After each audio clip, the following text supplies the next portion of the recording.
As just about every basketball fan knows, Wilt Chamberlain has the highest scoring performance in NBA history, when he dropped 100 points against the New York Knicks in 1962. In order to achieve that legendary total, Wilt had to play all 48 minutes of that game.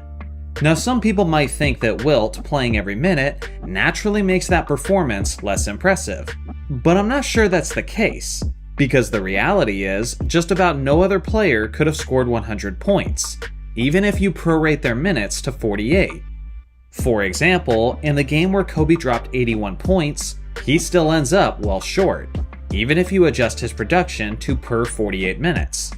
Kobe's game where he scored 62 in just 3 quarters still ends up short. Even Klay Thompson's 60-point performance in just 29 minutes ends up short, as he gets just 99 points if you adjust his production to 48 minutes. With that being said, there is one and only one. With a minimum of 15 minutes played, only one player in the history of the NBA could be prorated to outscore Wilt if he theoretically played all 48 minutes. To me, this legitimizes his case for the greatest player of all time. It was none other than the legendary Kevin Love. This crazy performance wasn't all that long ago, as it occurred on April 10th, 2022, in a victory over the Milwaukee Bucks. In only 15 minutes of action, Love had 32 points and 10 rebounds on 62% shooting from the field. If you adjusted that utterly insane production to 48 minutes, then he would have finished the game with 102 points, 32 rebounds, and an NBA record 25 three-pointers made. Talk about a good night.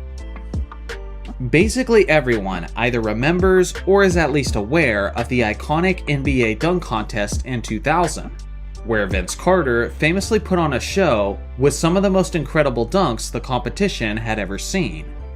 One of those remarkable dunks was his famous elbow dunk, also known as the honey dip dunk, which required Carter to leap high above the rim to the extent that he was able to put his entire forearm into the basket. Much of the basketball community has assumed that Carter was the originator of this dunk, but that's not actually the case. A guy who did it before him was another superstar player that you may have heard of before. His name is Kobe Bryant. It happened all the way back in the summer of 1997, during an event that has since been discontinued. The event was called a Midsummer Night's Magic, and this was an annual charity event hosted by Magic Johnson. The weekend would include a game involving many of the league's brightest stars, and it also included a dunk contest. In this specific dunk-off, amazing leapers like Tracy McGrady, Ray Allen, and Brent Barry were all showing off their stuff alongside of the Mamba. But with his final dunk, Kobe did the iconic elbow dunk, nearly 3 years before Vince Carter made it famous. But the thing is, even that wasn't the first instance of a pro basketball player doing the dunk. One of the earlier players to do it was the Harlem Globetrotter Barry Hardy, who did this windmill honey dip dunk in 1994. But even before him was another fantastic athlete by the name of Roy Hinson. During the warm-ups of the 1986 NBA dunk contest, Hinson casually did the honey dip dunk. It's not confirmed whether or not this was the first time an NBA player has ever done this, but this is the furthest back that I've ever seen. Scoring 40 points in an NBA game is impressive, but it's something else entirely if you can do it efficiently. Many great players have had efficient scoring explosions throughout the years, but the player who has the most efficient 40-point game in NBA history might just surprise you. On February 23, 2023, Miles Turner dropped 40 points against the Boston Celtics in an overtime loss, 142-138. On the night, Turner scored his points by being 13 of 15 from the field, 8 of 10 from the three-point line, and 6 of 7 from the free throw line. That translates to a true shooting percentage of 110.6%. That's 40 points on well over 100% efficiency. That is a feat that's so remarkable that it would have been completely impossible to accomplish prior to 1979, due to the lack of the three-point line in the NBA. Apparently, winning isn't just an aspect of the Defensive Player of the Year voting, but it's a full-on requirement. In the history of the league, there has been a total of 42 DPOY winners, and each and every time the player won the award, his team also made the playoffs.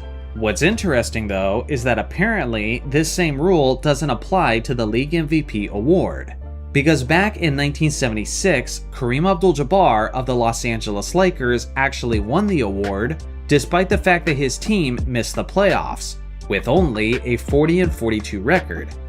With that being said, that was not the worst team record of any MVP winner ever, because in 1956, the Hall of Fame big man Bob Pettit won the MVP award despite the fact that his Hawks finished with only a 33-39 record.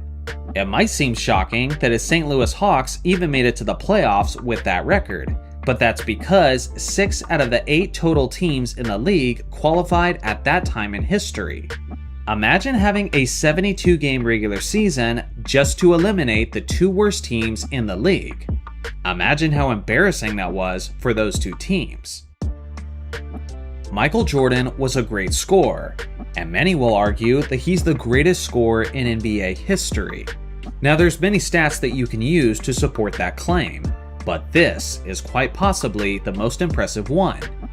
Between 1986 and 1998, Michael Jordan had played in 36 separate playoff series, and he was the series top scorer in each and every one of those series. 36 straight playoff series, and MJ remained on top.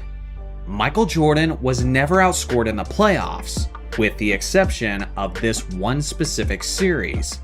It was the very first of his career in his rookie season in 1984, and he was just narrowly bested. In 4 games against the Milwaukee Bucks, MJ averaged 29.3 points on 43.6% shooting. The guy who bested him was one of the most underrated power forwards of his era, by the name of Terry Cummings. Terry averaged 29.5 points on a tremendous 63.4% shooting, solidifying himself as the only man to ever outscore Michael Jordan in a playoff series. Winning an NBA championship is a tough thing to accomplish. Usually that's an honor reserved for veteran teams. You know, guys who are battle-tested and have experience. But this isn't always the case, and the best example of that is the 1977 Portland Trail Blazers. This was the only championship team in Blazers history, but they're even more significant than just that, as they were the youngest championship team in NBA history, as the squad had an average age of 24.2 years old. They only had one player above the age of 27, and roughly half of their roster was either in their rookie year or in their sophomore season. Despite their lack of experience, they still dominated when the games mattered the most, and they won the championship in 6 games over Julius Erving and the Philadelphia 76ers. To this day, they remain the ultimate example of why you shouldn't automatically write off a team simply because of their youth. Generally speaking, the teams who win the most regular season games are the teams that win the championships. In the history of the league, 14 franchises have won over 50% of their regular season games during their lifespan. The team with the greatest win percentage is the San Antonio Spurs, followed by the Boston Celtics, the Los Angeles Lakers, and the Utah Jazz and the Phoenix Suns are at 4th and 5th. Of those 14 franchises with at least a 50% win rate, all of them have won a championship during their lifespan, with the exception of just 2, and that is in fact the 4th placed Utah Jazz and the 5th placed Phoenix Suns. Despite being in the top 5 most dominant regular season franchises of all time, neither of those 2 teams have been able to reach the mountaintop, regardless of the fact that the Suns began playing in 1968 and the Jazz in 1974. Let me know in the comments why you think this is the case. As things currently stand, there seems to be no end in sight for these streaks. But who knows? As the saying goes, there's always next year. At this point, we all know LeBron James has some insane longevity, and there's tons of ways to try to convey that. But this is arguably the most stunning way of them all. At the end of LeBron's rookie season, he became the youngest player in NBA history to make an All-NBA team. And at the end of his 21st season in the league, which was the 2023 to 2024 season, LeBron also became the oldest player to ever make an All-NBA team as well. If that is not an impressive case of longevity and consistency, then I don't know what is. This is Kevin Burleson, and he played in the NBA for just one season as a member of the Charlotte Bobcats, which was during the 05 to 06 season. That team was terrible, as they finished the regular season with a 26-56 record. As you can imagine, you would have to play pretty poorly to be unable to retain a roster spot with that squad. Well, that's exactly what Kevin Burleson did, as he missed an astonishing 35 straight shots. To be fair, this was over a 2-month stretch with very limited minutes. But regardless, he took aim, launched away, and came up completely dry 35 straight times. For some perspective, let's assume Burleson's actual field goal percentage was the league average of 45%. If this was the case, the odds of him missing 35 shots in a row is precisely 0.000004%. Or in other words, 1 in 22,641,861.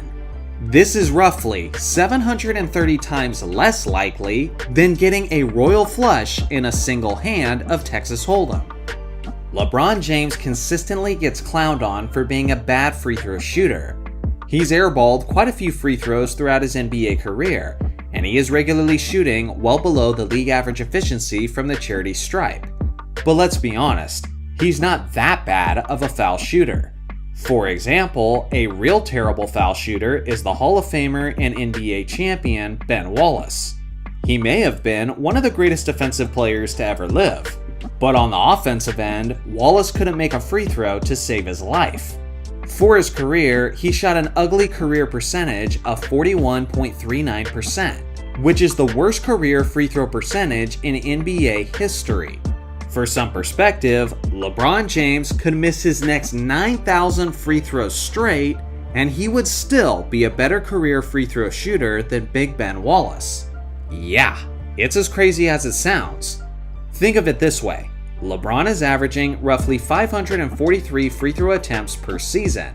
So if we prorate that, LeBron could theoretically miss every single free throw he shot for the next 16 seasons straight, at which point he would be 56 years old, and he would still be a more efficient free throw shooter than Ben Wallace.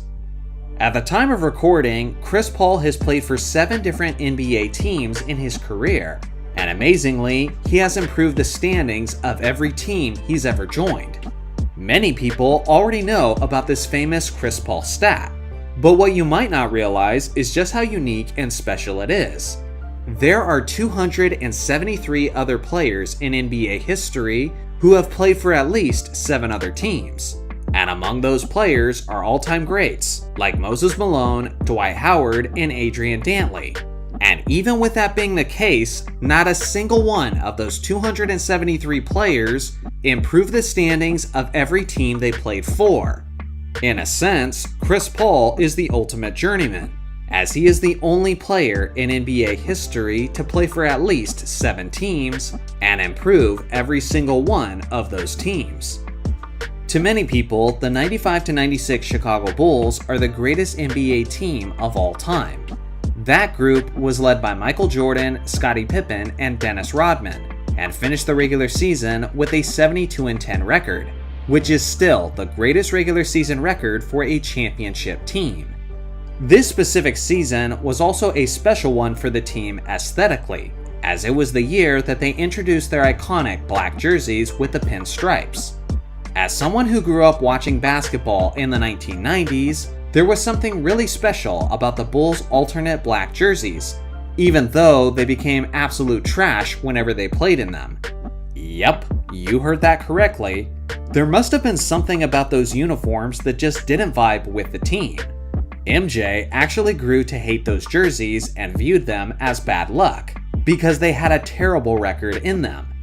In that 95-96 season, the Bulls were 5-5 in their black pinstriped jerseys, and they were 67-5 in everything else. That means that if the Bulls never wore their black jerseys and maintained their level of play in their reds and whites, then they would have finished that season with an astonishing 76 wins and 6 losses, easily besting the Warriors' 73-9 record. We all know the Dream Team dominated professional international basketball to an extent that no other team has ever done before, but nothing will sum up the extent of that domination better than this fact. The head coach of Team USA was the Hall of Famer Chuck Daly, and throughout their entire gold medal run in the 1992 Summer Olympics, Daly never once called a timeout. 8 total games against 8 countries, who were all giving it their best shot against the United States. And even with this being the case, Chuck never felt nervous enough to bother calling a timeout even once. Alvin Robertson was a 6'4" shooting guard who played in the 1980s, and he was simply one of the greatest defensive players in the history of the game, as he won the Defensive Player of the Year award in 1986. He was skilled in so many ways, but his specialty was his unbelievable pickpocket skills. If he didn't have such a short NBA career due to injuries, then he likely would have finished his playing days as the all-time leader in steals. One of the impressive things that he did was get a whopping 10 steals in a single contest. To put that in perspective, Chris Paul is second all-time in total steals, and he led the league in that category 6 times in his career. And yet, he's never had a single game where he reached 10 steals. Alvin Robertson didn't just do it once, twice, or 3 times, but he had 4 games in his career where he finished with 10 steals. This is truly one of the most stunning defensive facts that I've ever heard. For obvious reasons, Michael Jordan is one of the richest athletes in basketball history. But one of the most stunning aspects about MJ's earnings as a player is that he was one of the league's highest paid players while he wasn't even playing. So essentially, Michael Jordan retired for the first time in the summer of 1993 and decided to follow another dream of his by playing minor league baseball. Due to this, MJ missed the entirety of the Bulls' 93-94 season. Yet despite that fact, the Bulls owner Jerry Reinsdorf decided to honor MJ's basketball contract as a sign of gratitude for everything he had done for the team. This meant that while MJ was playing baseball, he was still the 5th highest paid player in the NBA.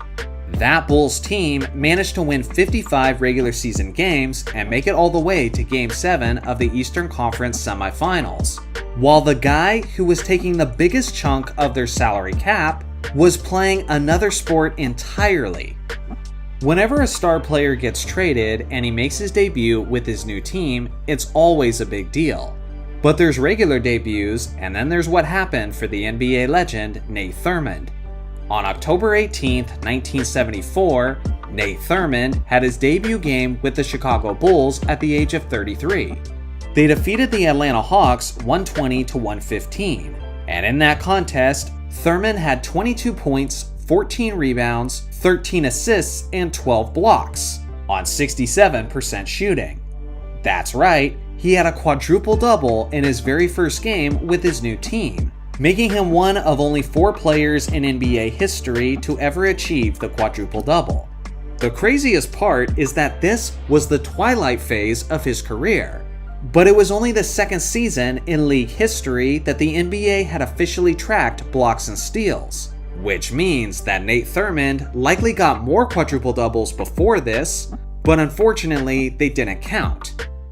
The NBA has changed quite a bit over time, and if you know anything about basketball, then you know that the volume of three-point shots has increased dramatically throughout the years.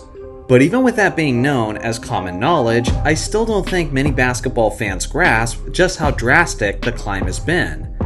For example, in the entirety of the 2023-2024 NBA season, all 30 teams shot a combined total of 89,337 three-point attempts.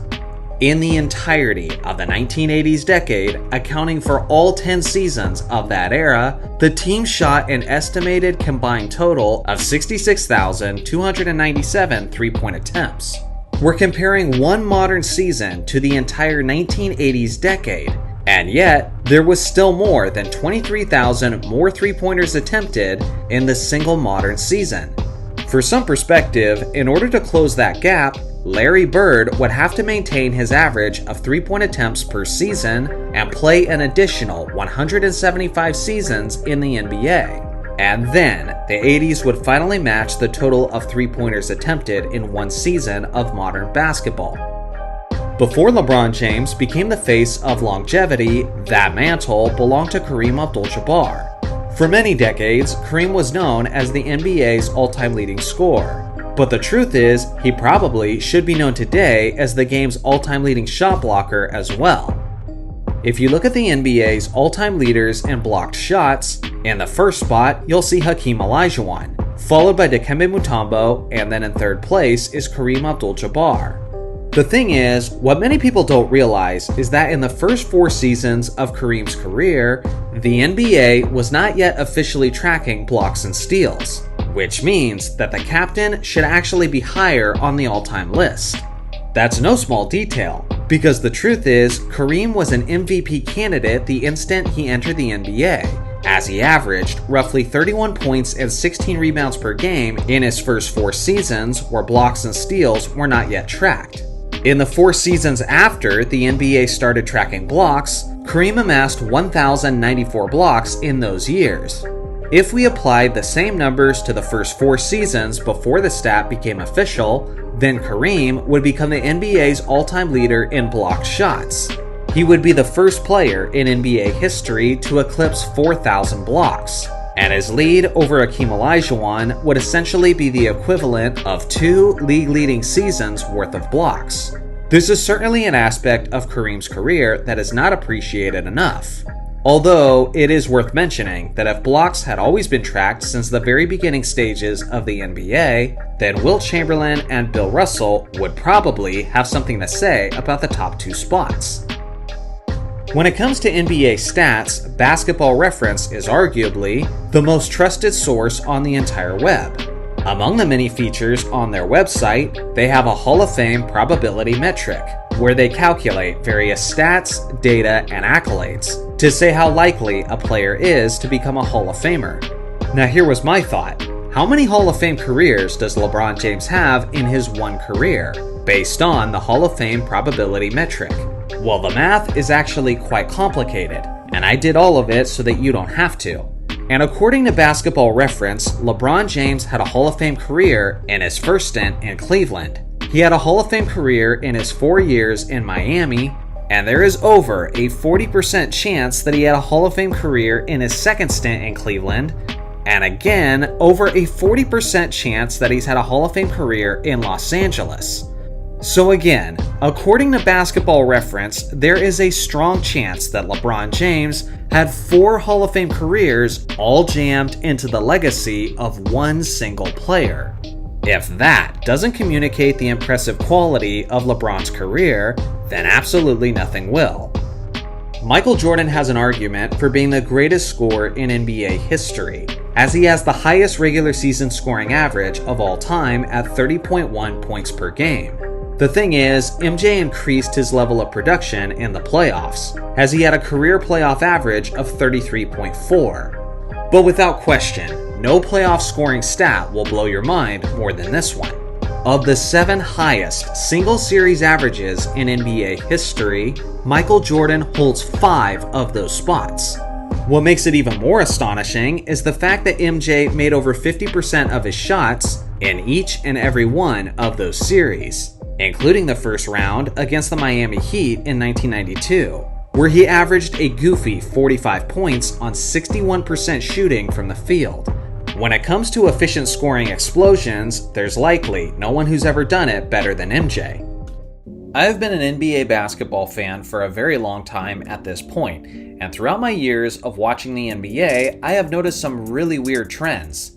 I have noticed some things that you just can't explain, you just can't put into words, and that really just leave you scratching your head.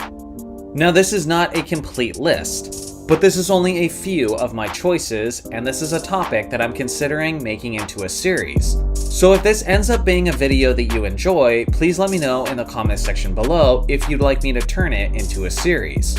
So first off, one of the weirdest trends in basketball history was the fact that Shaquille O'Neal absolutely loved jumping into the crowd. This is not something that he verbalized, but this is something that he did quite often. Many players will jump into the crowd once or twice trying to save a loose ball. But Shaquille O'Neal did this so frequently that it made me start to question whether or not he actually enjoyed doing it. On several instances, it made sense, because there was no way for Shaq to save the ball without his momentum taking him into the crowd. But on many instances, it looked like Shaq had plenty of time to stop his momentum, but chose not to, either because he was trying to be comical, or he wants to appear as a hustle player, who knows. But this was something that Shaq did all the time, and considering the fact that he's 7 foot 1 inches tall and weighed around 350 pounds, it was quite dangerous and borderline irresponsible. Still, it gave us some hilarious moments, like when the Phoenix bench absolutely cleared out when they saw him approaching. So if I was ever to interview Shaquille O'Neal and was to ask him one question, I would ask him why he did this so much, and if there was ever an instance where he could have stopped but chose not to. Another weird trend about a past player was that Rajon Rondo couldn't land properly.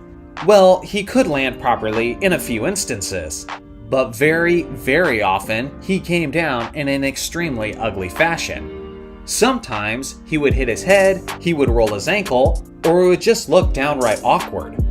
On many occasions, it did make sense, seeing that he's not the biggest and strongest player, and bigger and stronger players could knock him off balance, resulting in an ugly fall. But that was only half of the time, because on many plays, like this breakaway layup, he just doesn't land properly, and it's no one's fault other than his own. Maybe it's just something weird about his equilibrium or his sense of balance, but the way I saw it when he was playing is that Rajon Rondo was just a major injury waiting to happen. And I think he's extremely fortunate that major injuries didn't happen more often.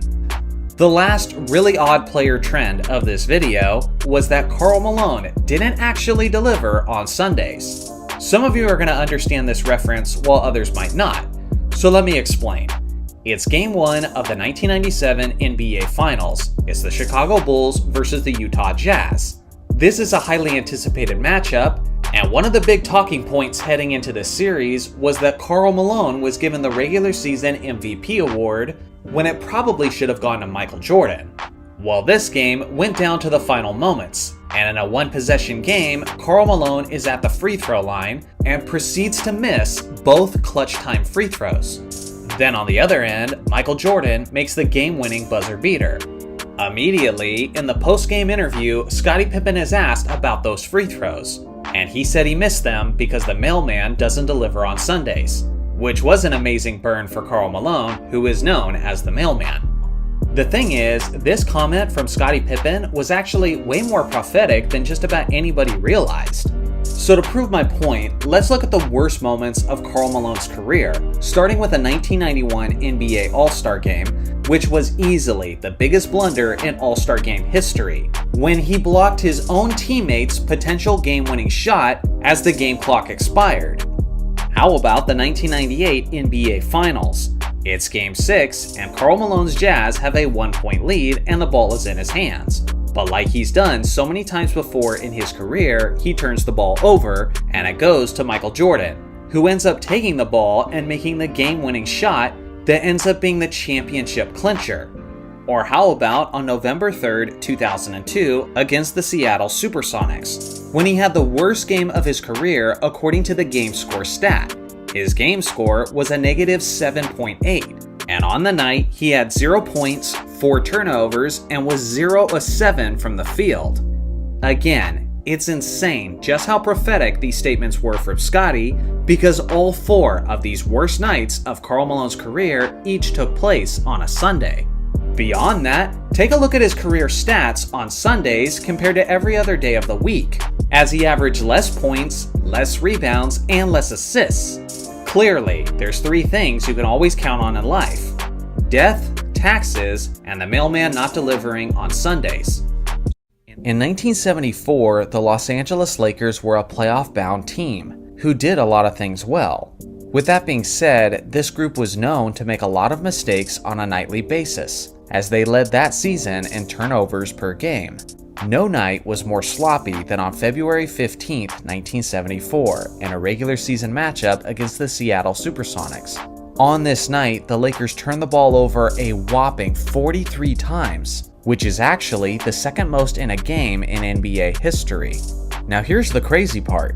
Despite turning over the ball 43 times, the Lakers won the game. And they didn't just win it either, it was a blowout, with a final score of 112-96.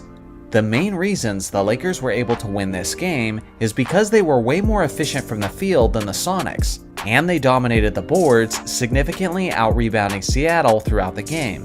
Imagine being the coach of the Sonics, and your team finds a way to lose this game despite the fact that the opposing team turned the ball over 43 times. I think that would be enough to make you pull your hair out. There have been many physical final series over the years, but since the 1980s, the most fouls committed by a team over a 6-game series was the Dallas Mavericks in 2006 and by the Indiana Pacers in 2000. Both of those teams had one thing in common. They were both trying to contain the Diesel, Shaquille O'Neal. There have been many explosive scorers throughout the league's history, but there are few players who could score in bunches while remaining extremely efficient. For example, Tracy McGrady had just 8 games in his career where he scored at least 40 points while shooting at least 60% from the field. Impressively, Kobe had 23 of those games, and well beyond that is Michael Jordan, who had 70 games where he scored at least 40 points on at least 60% shooting from the field. That is one efficiently explosive scorer, to say the least. To championship contending teams, the regular season is often viewed as a time for fine-tuning and chemistry building before the playoff stretch. Well, apparently, this past season's Golden State Warriors didn't even need it. Steph Curry, Klay Thompson, and Draymond Green are often recognized as the 3 best players on the Warriors roster, and throughout the entirety of this past regular season, those 3 players were all together on the court for a total of just 11 minutes. They didn't even spend a full quarter on the court together before the playoffs started. It's even crazier than that though. Due to injuries, not only did the 3 stars only play 11 minutes together this past regular season, but in the past 3 regular seasons combined, they only played a total of 11 minutes together. When you consider how little time they had to work on their chemistry, it really does add another level of respect to their 2022 championship run. Winning the NBA's MVP award is a difficult thing to do, but far more difficult than that is winning the league MVP while playing all 82 games during the regular season. No one has done that for nearly a decade and a half. The last player to do it was the Mamba, Kobe Bryant, in the 07-08 season. Throughout the years, there have been quite a few players with a short temper, which has cost their teams many points due to all of their technical fouls. With that being said, here's the list of the top 10 players with the most technical fouls in NBA history. Not a ton of surprises on the list. What is interesting though is that 7 out of these 10 players actually played at the power forward position. Do you think that's just a coincidence, or is there some specific reason for it? Let me know what you think in the comment section below. By the way it's glamorized and how often we've all seen the clip, you would think that Michael Jordan was the first player to dunk from the free throw line in a professional dunk contest. Well, although some of you already know this fact, some others may not. It was actually Dr. J, Julius Erving, who was the first player to dunk from the free throw line in a professional dunk contest. It was the ABA's dunk contest in 1976, which, interestingly enough, took place during halftime of the 1976 ABA All-Star Game. Imagine today's modern dunk contests taking place during halftime of the All-Star Game. Not sure if I would prefer that, but that would certainly make for an exciting break. Throughout the regular season and the playoffs, the 2020 Lakers had the lead at the end of 3 quarters on 57 different occasions, and the Lakers ended up winning the game all 57 times. They literally never blew a lead throughout the entire season and postseason. They're the only team in league history to never blow a lead in the 4th quarter. There have been a lot of long and dramatic finishes, but one game specifically required more overtimes than any other game of NBA history. It took place long before the popularity of the game exploded, and unfortunately, we have no available footage of this game, at least that I could find. It was in 1951 between the Indiana Olympians and the Rochester Royals. The close battle went for a whopping total of 6 overtimes. The crazy thing is, as lengthy and as close as that game was, it was also incredibly low scoring, as the Olympians won the game 75-73. In the entirety of the second and fourth overtime, neither team scored. And before you think it was because both teams were bad, the Royals actually went on to win the NBA championship that season.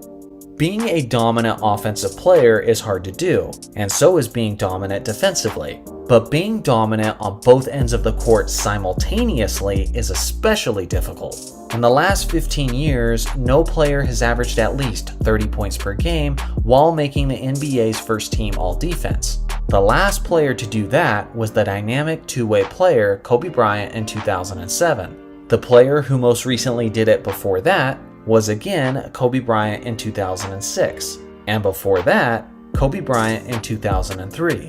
Goes to show just how rare of a talent the Mamba truly was. If you think you're having a bad day, let me tell you about the day that this guy once had. This is James Ray, a 6'8" power forward who played 3 seasons for the Denver Nuggets, and once upon a time, he was the 5th overall pick in the 1980 NBA draft. Well, on December 9th, 1982, in a regular season matchup against the Washington Bullets, James had a really bad game. On the night, he scored 0 points, he had 0 rebounds, and he dished out 0 assists. But he did have 6 turnovers. The guy might as well have been wearing a Bullets jersey. But here's the best part. He achieved his 6 turnovers in only 4 minutes of playing time. Again, his stat line was 0, 0, 0, and 6 turnovers in only 4 minutes of action. How this guy kept a roster spot after this performance is honestly beyond me. It's a simple rule in the NBA. If you get 6 personal fouls, you're disqualified from the game. Usually. In 2014, the league had to make an exception and enforce a little-known rule. During a regular season match with the Cleveland Cavaliers, the struggling and injury-laden Lakers only had 8 players to suit up for the game. With just over 3 minutes left in the fourth quarter, the Lakers' Robert Sacre received his 6th personal foul, which meant that under normal circumstances, he would be disqualified from the game. The thing is, the Lakers' Chris Kaman had already fouled out, and their other role players, Nick Young and Jordan Farmar, had sustained in-game injuries that sent them to the locker room. That means that the Lakers only had 5 available players before Sacre's 6th foul. If he had been disqualified for his 6th, the Lakers would have only had 4 players, which is too few to have on the court. Well, according to the NBA rulebook, in this situation, if a team lacks a replacement player, said player shall remain in the game and shall be charged with a personal foul and a team foul. Even though Robert Sacre received his 6th foul, hypothetically, he could have received 106 fouls and he still would have remained in the game. Seems like an interesting exploit that could have been put to use during the Hack-a-Shaq era. There are blockbuster trades, there are 3-team deals, and then there's whatever the hell happened in 2005. It was the largest trade in NBA history, centered around quality pieces like Jason Williams and Antoine Walker. In total, 5 teams were involved and 13 players. On the screen is the list of the teams and players. Sometimes it seems nearly impossible for just 2 teams to agree upon terms, but somehow all 5 managed to make it work on this one. I can only imagine the amount of phone calls and hours that went into a deal like this. Steph Curry is really good at making 3-point shots. In fact, he's the greatest to ever do it. Ben Simmons, on the other hand, not so much. So the question is, if Ben Simmons was determined to break Steph's 3-point record at all cost, just how long would he have to play in order to do it? Well, the short answer is a really long time. But to be more specific, he would have to play roughly 171,000 games, around 2,500 seasons, and he would break the record around the year 45-14. So keep it up, Ben. Just remember, it's a marathon, not a sprint. Bill was never known to be an explosive scorer, but he did impact the game in numerous other ways, primarily with his rebounding, defense, and passing. With that being said, in the history of the league, there have only been 9 times where a player has averaged less than 20 points per game and still won the league MVP. Astonishingly, Bill Russell has 5 of those specific MVPs, which is more than the rest of league history altogether. Speaking of Bill's non-offensive impact, many people often consider him as the greatest defensive player to ever live. But unfortunately, many of our modern-day defensive statistics didn't exist during his career. But one of the ones we do have are his defensive win shares. He didn't just dominate this stat, but based on how much he owned it, the stat might as well be named after him. Bill played a total of 13 seasons in the NBA, and incredibly, he led the league in defensive win shares in 11 of those seasons. Second place on the all-time list doesn't even have half as many seasons as Russell did, which was George Mikan and Tim Duncan, who led the league 5 times apiece. The oldest player in the history of the league was an astonishing 45 years old. But even crazier than that is the fact that the oldest rookie to ever play was also 45 years old. They were the same player. Nicholas J. Hickey, more commonly referred to as Nat Hickey, was the head coach of the Providence Steamrollers in 1948. The thing is, his team was awful, with a losing record of only 4-25. In a desperate attempt to help his squad, Hickey activated himself for 2 games, but it was all in vain as he shot over 6 in those games. The Steamrollers went on to lose both games and finished the season with a 6-42 record. He retired as a player just 2 days before his 46th birthday. Tracy McGrady scored arguably the easiest basket in the history of the game. It came on opening night of the 07-08 season against the Los Angeles Lakers. If you want to know how rough things were for Kobe before Pau Gasol showed up, then look no further than this clip. The ball is deflected by Derek Fisher, which is then up for grabs between Kwame Brown and Luke Walton. But somehow, Luke and Kwame managed to bobble it into the Rockets' basket. Despite the fact that Los Angeles tipped it in, it counted as 2 points for Houston. And based on the NBA's rules, the bucket is credited to the nearest Houston player to the basket, which was Tracy McGrady, who was standing a step inside of the 3-point line 20 feet away from the basket. And he didn't even touch the ball on that possession. Getting buckets doesn't get much easier than that. If your team ends up getting the first overall pick, you're probably going to be a very excited basketball fan. But history tells us that you might want to temper those expectations a bit, as first overall picks are a bit more of a crapshoot than you might think. In the history of the league, there have been 76 first overall picks, and surprisingly, only 45 of those have gone on to be NBA All-Stars. Furthermore, only 29 of those picks have ended up making at least 3 All-Star teams. And probably the most damning stat of them all is the fact that only 11 out of 76 first overall picks ended up winning a championship with the team that drafted them. I think this tells us 3 things. 1, evaluating talent is hard. 2, injuries can happen regardless of your talent. And 3, it's difficult to retain a franchise player when free agency arrives. So again, it's okay to be happy when you land that pick, but you might want to be somewhat cautious as well. Recently in the NBA playoffs, Draymond Green became the center of attention for things that go beyond basketball. People argued about whether or not it was intentional, but regardless of the heart behind it, the fact remains that Draymond Green stepped on the chest of Domantas Sabonis in Game 2 of the first round. Here's what's crazy. Believe it or not, Draymond Green is not the first high-profile power forward to step on the chest of a center in the first round of the playoffs.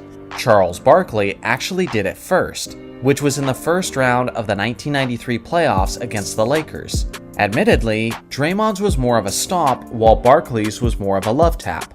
With that being said, Vlade Divac did everything he could to make it look just as bad. Barkley was hit with a flagrant foul for the move, but regardless, Phoenix would go on to win that series. It's hard to dominate the game of basketball, but it's something else entirely to do it throughout the regular season, offensively and defensively, and on the game's biggest stage, the NBA Finals. Michael Jordan is the only player in NBA history to win an MVP, a scoring title, first team All-Defense, an NBA championship, and a Finals MVP, all in the same season. And, oh yeah, almost forgot to mention that he did this 4 times. Magic Johnson had an iconic rookie season that everyone continuously praises, But it didn't start off with sunshine and rainbows, as few people know that Magic got absolutely torched on his debut game in the NBA. It was on October 12, 1979, on opening night against the San Diego Clippers. Offensively, Magic had a fantastic debut game, displaying his flashy playmaking while pouring in 26 points, 8 rebounds, 4 assists, and 4 blocks on 48% shooting. What Magic was defending, though, was the 6'2" shooting guard World B. Free, who was just beginning his career year. Magic could do little to contain him, as Free gave him a brutal welcome to the league, as he dropped 46 points, 7 rebounds, 5 assists, and 7 steals on 65% shooting. Fortunately for Magic, he had some help, and when the game was on the line, it was Kareem Abdul-Jabbar who hit the game-winning buzzer beater to seal the contest for Los Angeles. Speaking of a Laker hitting buzzer beaters, many people view Kobe Bryant as one of the most clutch players the game has ever seen, but no season was more clutch from him than the 09-10 season.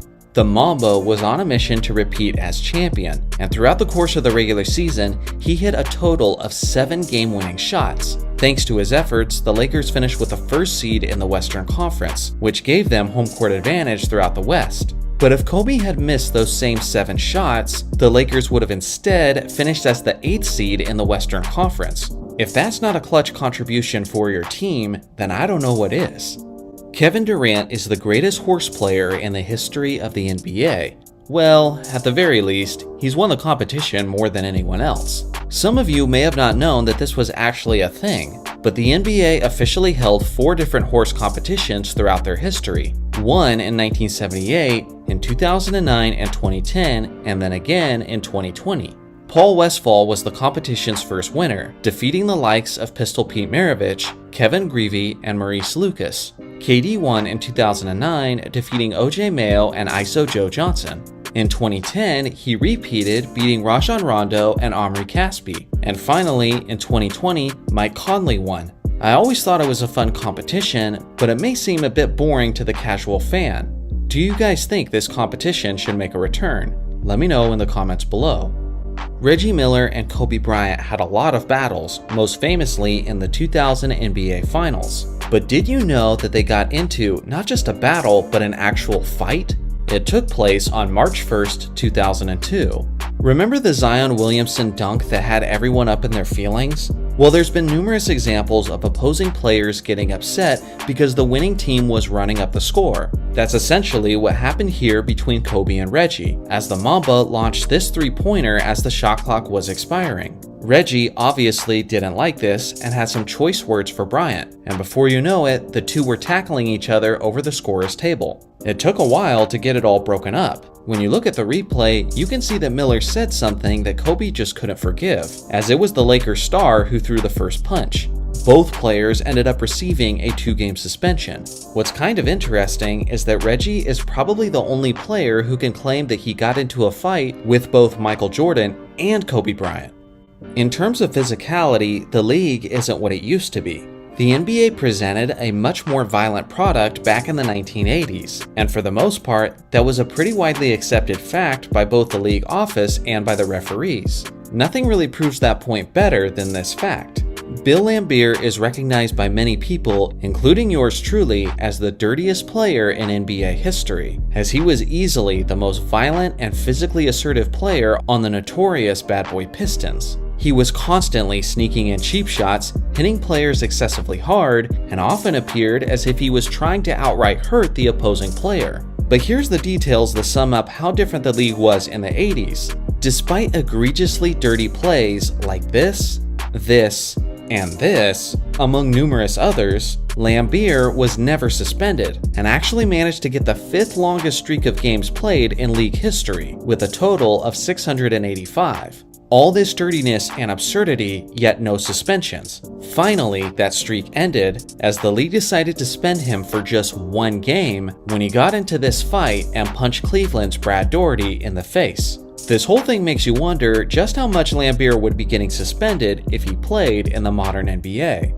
As many of you know, the game of basketball was invented by Dr. James Naismith in 1891. When Naismith created the game, one of the things he quickly introduced was his list of the 13 rules of basketball. These are the rules listed on the screen. To me, some of the more interesting ones are rules like number 3, which prohibits a player from running with a basketball. The other one that's crazy is Rule 13, which basically states that if a game is tied at the end of regulation, overtime will be decided in a sudden death fashion, meaning that the first team that scores in overtime wins.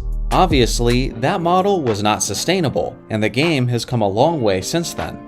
Most of you probably know this, but if there's 0.3 of a second or less left on the clock, the ball cannot be caught and shot within that time and have the basket count. The ball must be simply tapped in that situation in order for the basket to count. But do you know why that rule was put into effect? It all goes back to January 15, 1990, in a regular season matchup between the New York Knicks and the Chicago Bulls. The game was tied at 106 with only 0.1 of a second remaining, and New York was inbounding the ball. Chicago was positioning themselves to defend an alley-oop pass to Patrick Ewing, but the Knicks went with something else entirely. They inbounded the ball to the open Trent Tucker, who quickly heaved the ball high into the air. The refs counted the basket, and the Knicks won the game. The Bulls coach Phil Jackson was irate after the game and said in a post-game interview that it wasn't physically possible for Tucker to catch and release that shot within 0.1 of a second. At the conclusion of the regular season, the league office immediately instated the Trent Tucker rule, which is a rule that still stands to this day, where a player cannot catch and shoot the ball with 0.3 of a second or less.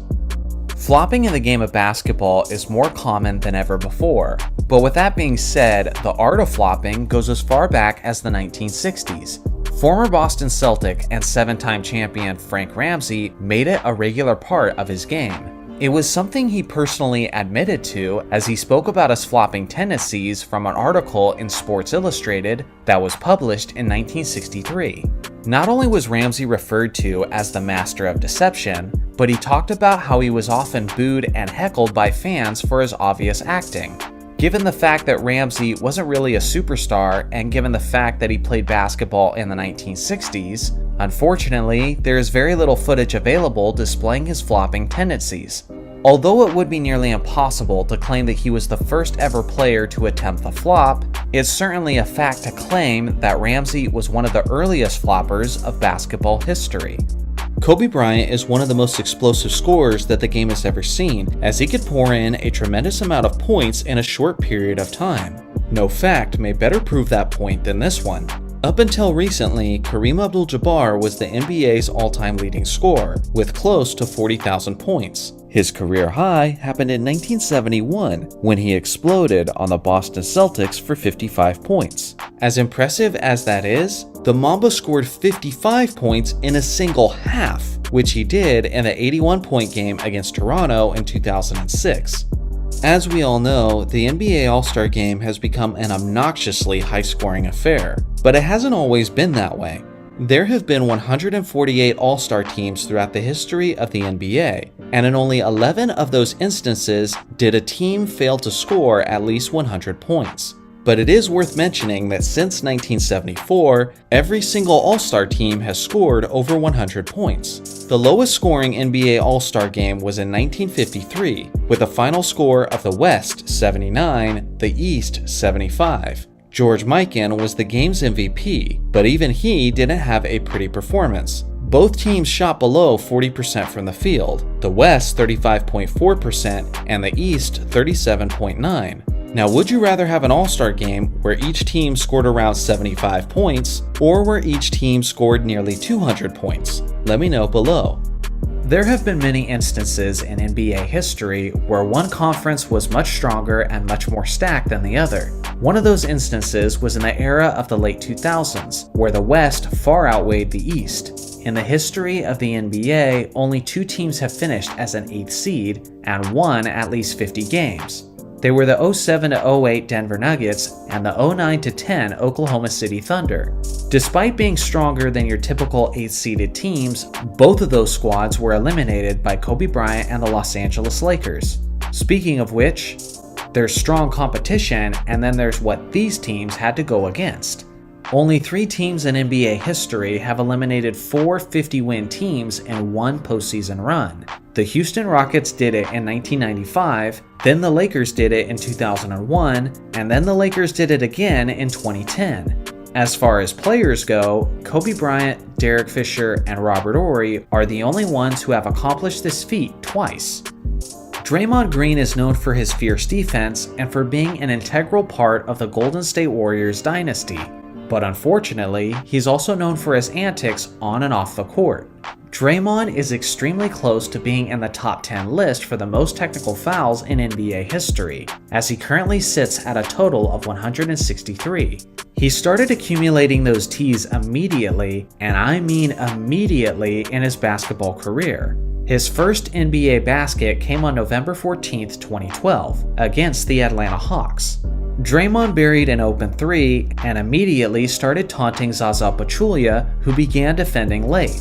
The refs then called Draymond for a technical foul. That's right, Draymond got a technical foul on his very first basket in the association, which honestly foreshadowed how his career would play out pretty well. Leading scorers don't win championships. No, this isn't an absolutely true statement, but it was a prominent narrative many years ago, and even to this day, it's actually pretty accurate quite often. Only 11 times has the league scoring champion gone on to win an NBA championship in the same season. What's stunning is that Michael Jordan did it 6 times, meaning that MJ accomplished the feat more than the rest of NBA history combined. Unsurprisingly, Michael Jordan is clearly the reason why no one talks about this narrative any longer. But maybe we still should, considering how it hasn't been done in over 2 decades, with the most recent one being Shaq in the 99 to 2000 season. Over the years, the game of basketball has seen massive inflation in the amount of 3-point shots taken, but long ago, there was a small blip in time where the NBA was letting it fly. In the mid-90s, the league office was concerned with the fact that general scoring was progressively on the decline, so they attempted a solution. They shortened the 3-point line from 23 feet 9 inches to 22 feet away from the basket. As expected, the amount of attempts and the efficiency dramatically increased. But 2 players specifically started launching the ball like never before: George McCloud of the Dallas Mavericks and Dennis Scott of the Orlando Magic. To this day, George McCloud still has the Mavericks record for the most 3-pointers made in a season. It was the 95 to 96 season, and it was a total of 257. That's a total significantly higher than the fellow Mavericks totals of Luka Doncic, Jason Terry, Steve Nash, Vince Carter, and Dirk Nowitzki. He was averaging a tremendous 8.6 attempts per game. For perspective on just how much that was during that era, that same season, the entire New Jersey Nets team averaged 9.1 attempts per game. As amazing as McCloud's total was, it wasn't the best that season, as the sharpshooting Dennis Scott made 267 3-pointers that year, which is still the Orlando Magic's franchise record. The thing is, despite the increase in 3-point volume, the scoring didn't increase league-wide with a shortened 3-point line, as the league's issue was a much slower pace of play. So after 3 years of a shorter 3-point line, the league put it back to its original position starting in the 97 to 98 season. How many 3-pointers do you think players would be making today if they returned the line back to 22 feet? The Boston Celtics have arguably the most prestigious history of any basketball franchise, and have had many great scoring legends throughout their history, like John Havlicek, Larry Bird, and Paul Pierce, just to name a few. With that being said, Jason Tatum did something this year that's never been done by a Celtic before, by averaging at least 30 points over the course of the season. All that history of great scoring, yet this young star stands alone.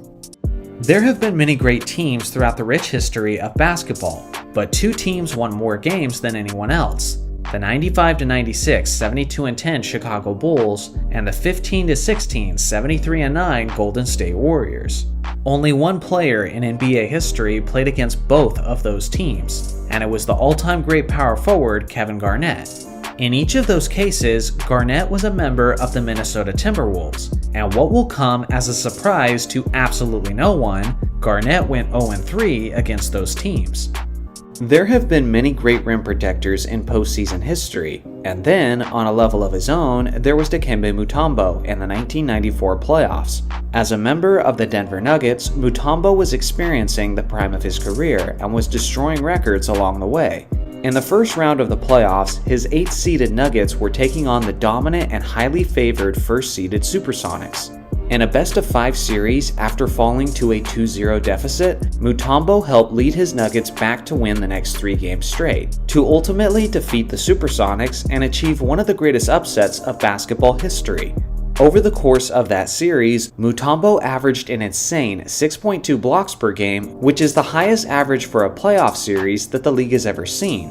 It wasn't just a flash in the pan either. In the very next series against the favored Utah Jazz, Mutombo helped push the Jazz to 7 games as he averaged 5.4 blocks over that hard-fought series. That's the highest average in a 7-game series that the league has ever seen, meaning he broke records in back-to-back playoff rounds.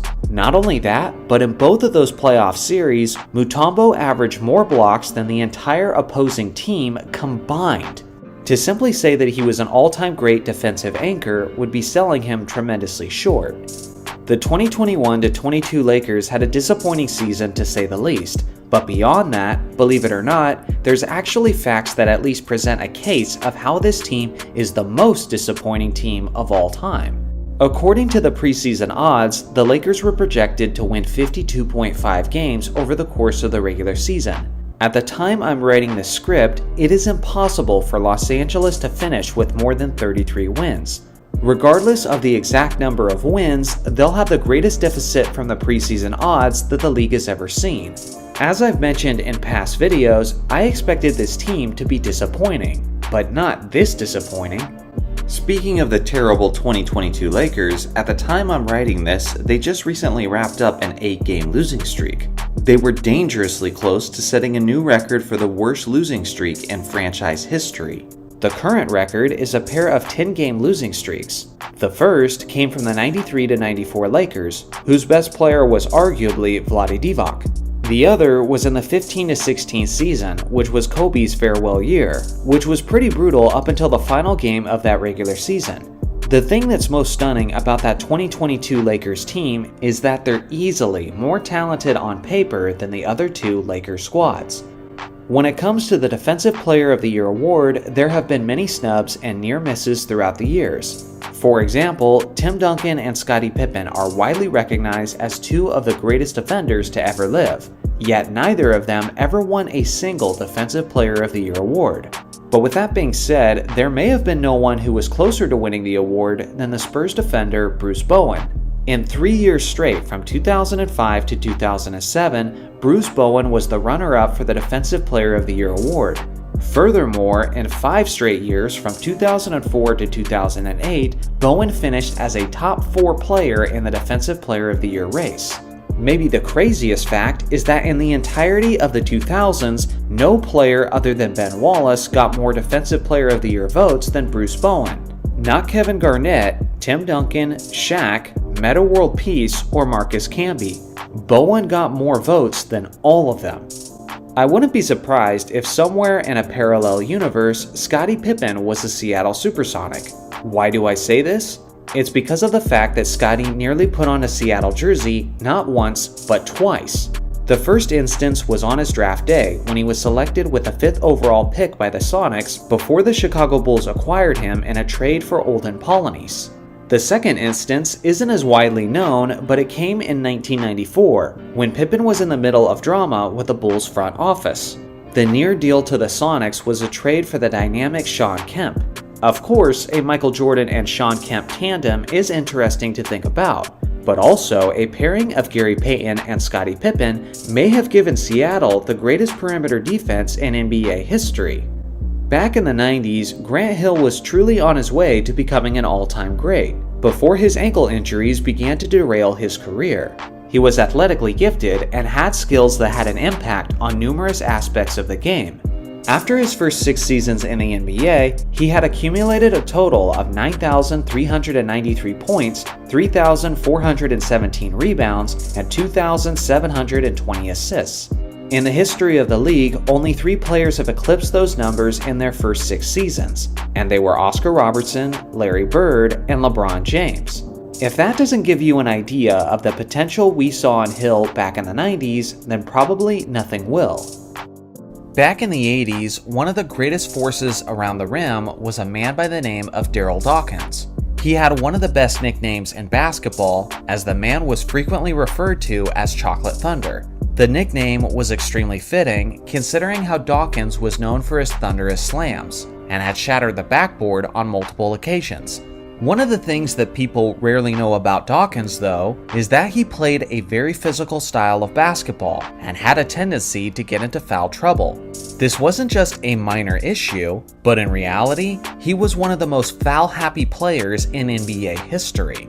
In the 82-83 season, as a member of the New Jersey Nets, Dawkins set the NBA record for the most personal fouls in a season, as he accumulated a total of 379. You'd think he'd learn his lesson throughout that year. The very next season, Dawkins broke his own record, with a total of 386 fouls throughout the 83-84 season. That's an average of nearly 5 fouls per game. Kinda makes you think that maybe there was just a bit too much thunder from him that season. There have been many high flyers who have amazed audiences on All-Star weekends, but since the creation of the NBA dunk contest, only 2 teammates have won the award in consecutive years. Any guesses on who those 2 players are? It was 2 sensations from the 1980s, Dominique Wilkins in 1985 and Spud Webb in 1986, who played as teammates for the Atlanta Hawks. In most sports, it's very rare for a superstar player to be selected outside of the first round of the draft, but it is especially rare in the NBA.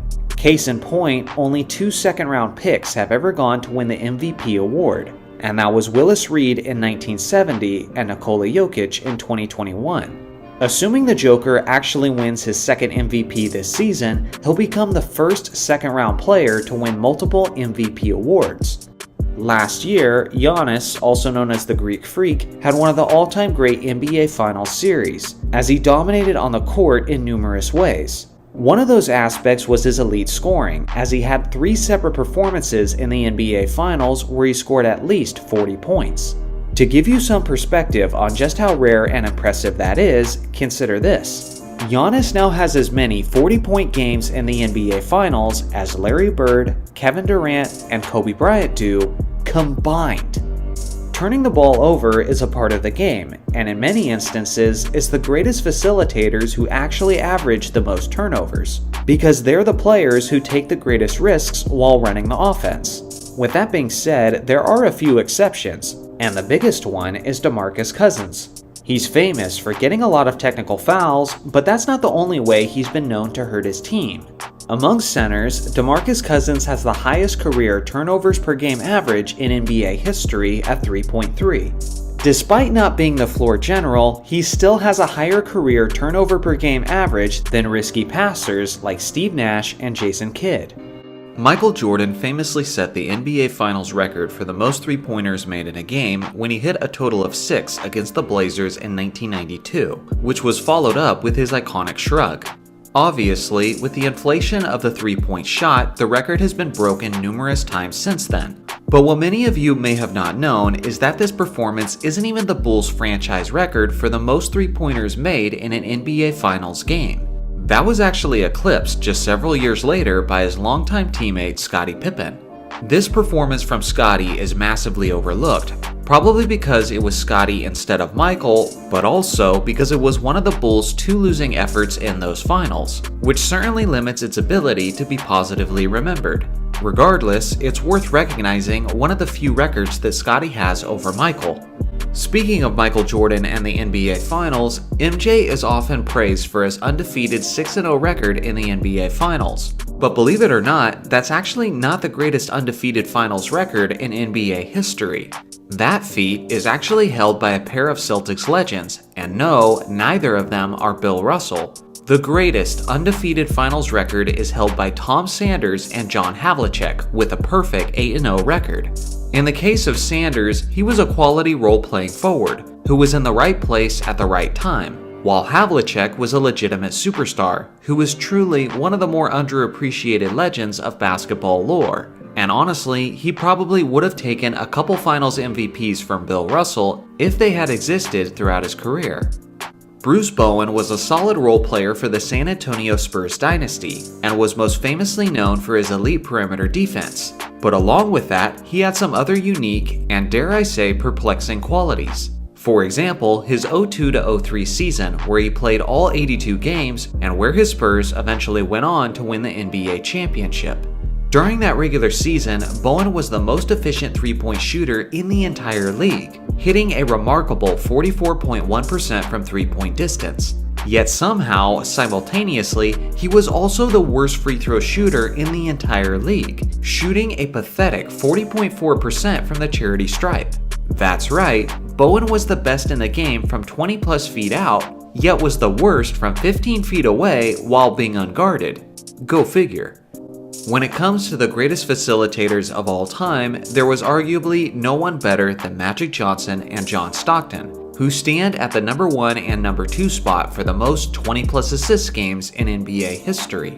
The rest of the top 10 list is all-time great point guards like Rajon Rondo, Isaiah Thomas, Russell Westbrook, Steve Nash, Kevin Johnson, Deron Williams, Chris Paul, and the all-time record holder for assists in a single game, Scott Skiles. But here's what's crazy. Magic Johnson and John Stockton combined have more 20 assist games than the rest of the top 10 list all put together. And if we're looking at only playoff games, Magic Johnson by himself has as many 20 assist games as the total of all other players of NBA history combined. That, among many other reasons, is why most people consider Magic as the greatest point guard of all time. Steph Curry is one of the greatest basketball players to ever live. At this point in his career, I think just about anyone can admit that. But at his very peak, did you know that Steph Curry was the most efficient player in NBA history? Well, at least from a certain perspective. In the 2015-16 season, Steph Curry was named the NBA's first unanimous MVP winner, and deservedly so, as he eclipsed 50-40-90 percentages on the season, while making 402 three-pointers and while leading his Warriors to a record-breaking 73-9 season. Here's the stat that most people miss though. Of seasons where players averaged at least 30 points per game, Steph Curry's 2015-2016 season had the highest true shooting percentage in NBA history. When it comes to scoring, it really doesn't get more efficient than that. In the middle of 2007, Kobe Bryant was very unhappy with the Lakers organization. He had just played the last few seasons with starting support like Smush Parker, Luke Walton, and Chris Mim. It was enough to make just about any superstar go crazy, and it resulted in the Mamba demanding a trade to another team. There was a lot of negotiations during that time, but easily the most notable one was when the Lakers offered Kobe to Cleveland in exchange for LeBron James.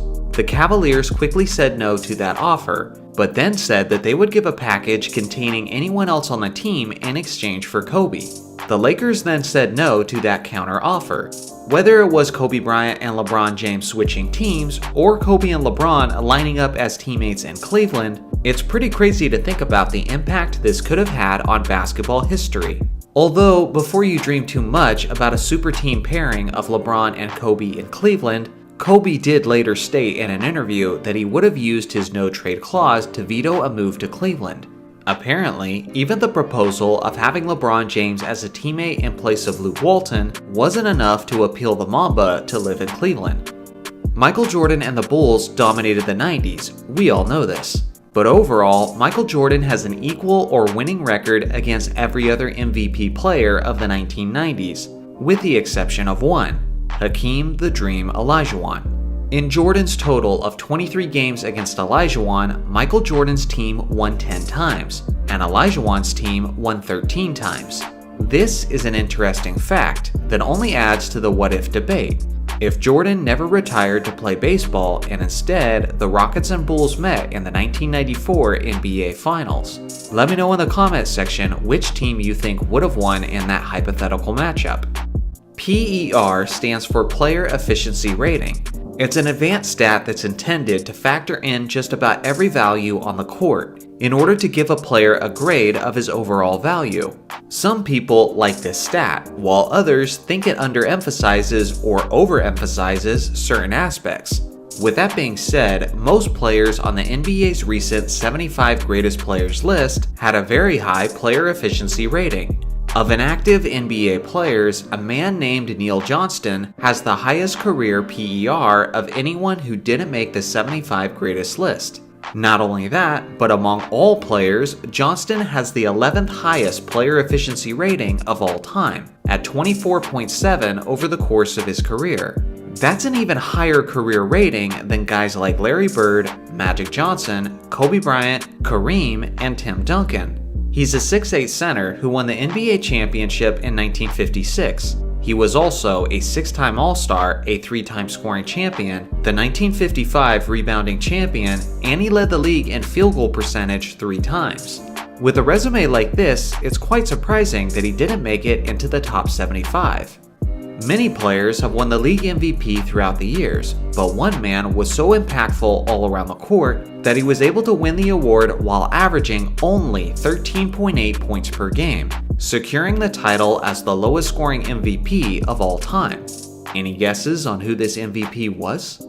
It's the NBA champion and the all-time great rebounder Wes Unseld, who won the award in 1969. On this channel, I've talked about many basketball legends who were ahead of their time, but one sharpshooter fits that description better than any other. His name is Louis Dampier. He was a 6-foot point guard who played in the ABA and NBA from 1967 to 1979. Before the three-point line was introduced to the NBA in 1979, it existed in the 60s for the ABA, and Louis took full advantage. He wasn't just an accurate shooter, but a volume one as well, as he was consistently pulling up from three-point distance in transition decades before modern guards popularized it. Specifically, in the 68-69 season, he shot 7.1 three-point attempts per game. It took several decades for another player to average that many attempts in a season. In fact, the average NBA team wasn't averaging as many three-point attempts as Louis did by himself for the first 12 seasons of the NBA having the three-point line. Plus, he's also the ABA's all-time leading scorer, so that's pretty cool too. He's definitely an underappreciated gem of basketball lore. It's not very often that I say anything critical about Wilt's 1962 season. That was the year that he averaged 50 points and 25 rebounds while putting up his historic performances like his 100-point game. With that being said, if there was a man who had an answer for Wilt Chamberlain that season, it was his rival, Bill Russell. Wilt's lowest scoring game that year came against Bill and the Celtics, and his second lowest game, and his third, and his fourth. In all 4 of those games, Wilt shot well below his average efficiency, and his team lost by an average of 25.2 points per game. This is one of the numerous reasons why many people still call Bill Russell the greatest defender to ever live. Right behind John Havlicek is Paul Pierce for the most points ever scored by a Boston Celtic. Pierce was known as the Truth and could score a ton of buckets in a small amount of time. With his lethal shooting, Pierce made a name for himself in the NBA playoffs with his many high-scoring affairs. With that being said, remarkably, Bill Russell has more games in the playoffs with at least 30 rebounds than Paul Pierce does with at least 30 points. Bill Russell was a winner, we all know this, but he wasn't simply a winner based on his luck and circumstances. The main reason he was so successful is because he was arguably the most clutch basketball player to ever live. Russell played in a total of 10 deciding Game 7s throughout the course of his career, and he never lost a single one of them. He was leaned upon heavily in those games as he played 488 out of a possible 495 minutes. If Bill isn't dominating without taking almost any rest, then they likely lose some of those Game 7s, as 6 out of those 10 games were decided by only one possession. The reality was that if Russell had an off night in any one of those Game 7s, then he's losing a championship ring because of it. But instead, we now remember him as the legend who has more rings than fingers. Nikola Jokic and Wilt Chamberlain are often recognized as the greatest passing big men of NBA history, which is warranted, but often overlooked in that aspect is Bill Russell, whose court vision and unselfish nature allowed him to be one of the all-time great givers as well. Russell actually has the third highest career assist per game average among centers in NBA history, reaching as high as 5.8 in 1967. Bill had many modern players that he developed a close relationship with, and he had a high level of respect for many of those players. But there was only one player who Russell referred to as his absolute favorite, and that was the San Antonio Spurs legend, Tim Duncan. The statement from Bill came from a discussion with Duncan many years ago, and he equated his fondness to their similarities and the fact that Duncan played hard, played smart, and won championships. It makes sense given how similar these superstars were in their approach to the game and their quiet lead by example type style. There's players who looked for their own shot, and then, on a level completely on his own, there is Wilt Chamberlain. Wilt holds the NBA record for the most field goals attempted in a single game, which was 63 shots when he scored 100 points in 1962. Stunningly, Wilt holds the top 6 spots on the all-time list, with 3 of those games having at least 60 shot attempts. Of the top 50 spots on the all-time list, Wilt all by himself owns 33 of those spots. Love him or hate him, if you look up the definition of a ball hog, you'll find a picture of Wilt Chamberlain. Only 9 times in NBA history has a player won the MVP award while averaging less than 20 points per game, and this was done by 4 different players. I'll give you a moment. How many of these 4 players can you guess? Feel free to pause the video for more time to think. They were Wes Unseld, Bill Walton, Steve Nash, and the legendary Bill Russell. What's incredible is that Bill Russell has more than half of these MVP awards, as he won the trophy 5 times while averaging less than 20 points per game, which truly speaks to the impact of his all-around game. There have been many incredibly high-scoring performances throughout the history of the game, like Wilt Chamberlain's 100 points in 1962 and Kobe Bryant's 81 points in 2006. But the highest scoring performances are usually done by players who were selected to an NBA All-Star team that season. So with that being said, what is the highest scoring performance of all time by a player who was not selected as an NBA All-Star that season? It was actually the Suns' currently active shooting guard Devin Booker, who dropped 70 points on the Boston Celtics in 2017. 13 players in NBA history have won back-to-back MVP awards, which is a remarkable feat and worth appreciating each and every one of these players. With that being said, only one of these players have won back-to-back MVP awards on 2 separate teams. Any guesses on who that player is? It was the all-time great center and the extremely underappreciated Moses Malone, who won the award as a member of the Rockets in 1982 and as a member of the 76ers in 1983. In most NBA seasons up until 1984, the first round of the NBA playoffs were decided in a best-of-3 series. In 1984, it was changed to a best-of-5 format, and then in 2003, the NBA figured out that they really like money, and they changed it again, this time from a best-of-5 format to a best-of-7. These changes obviously had massive implications on basketball history as we know it. Need an example? Well, how about this? The 2014 Spurs are recognized as one of the greatest basketball teams of all time, as they won the championship that season. The 1995 Houston Rockets had one of the most impressive title runs that the league has ever seen, as Hakeem Olajuwon earned his 2nd straight championship ring. Here's the thing, if the NBA never changed its best-of-3 format, both of these championship teams would have instead been eliminated in the first round. Scoring 40 points in a game is extremely hard to do. Averaging 40 points over the course of an NBA playoff series is even harder. And even harder than that is averaging over 40 points per game on the game's biggest stage, the NBA Finals. Only 3 players in NBA history have averaged over 40 points per game over the course of an NBA Finals series. Can you name some of them? They were Michael Jordan in 1993, Rick Barry in 1967, and Elgin Baylor in 1962. With that being said, Michael Jordan's team is the only one that won the championship. Harvey Bullock is a Basketball Hall of Famer and worked as an NBA statistician for 69 years that spanned from the birth of the league until his death in 2015. One of the many remarkable things about Harvey is that he was tracking many stats unofficially way before the NBA started officially tracking them. One of those statistics were steals, which the NBA didn't start officially tracking until 1973. According to Harvey, on April 11, 1965, Bill Russell accumulated a total of 12 points, 28 rebounds, 7 assists, and 12 steals. Just so you know, the official NBA record for steals in a game is 11 by Kendall Gill. A center isn't anywhere near the top of that list. But if Harvey's stat keeping is in fact accurate, then Bill Russell should hold the record for the most steals in a single game, which is an achievement he accomplished going up against the great Wilt Chamberlain, just to add the cherry on top. Many different teams have won the NBA championship throughout the years, but usually those teams are stacked with players who earned an all-star selection. Only 2 teams in NBA history have won the championship while having no all-stars on their roster. Can you guess either of those teams? I'll give you a major hint. It's a trick question for both of those teams.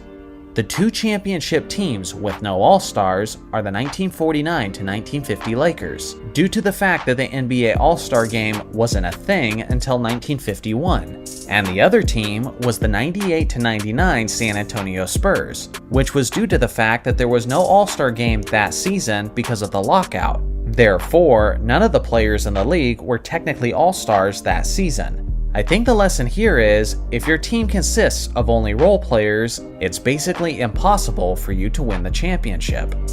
Game 5 of the 1984 NBA Finals between the Celtics and Lakers was one of the hottest games of basketball history.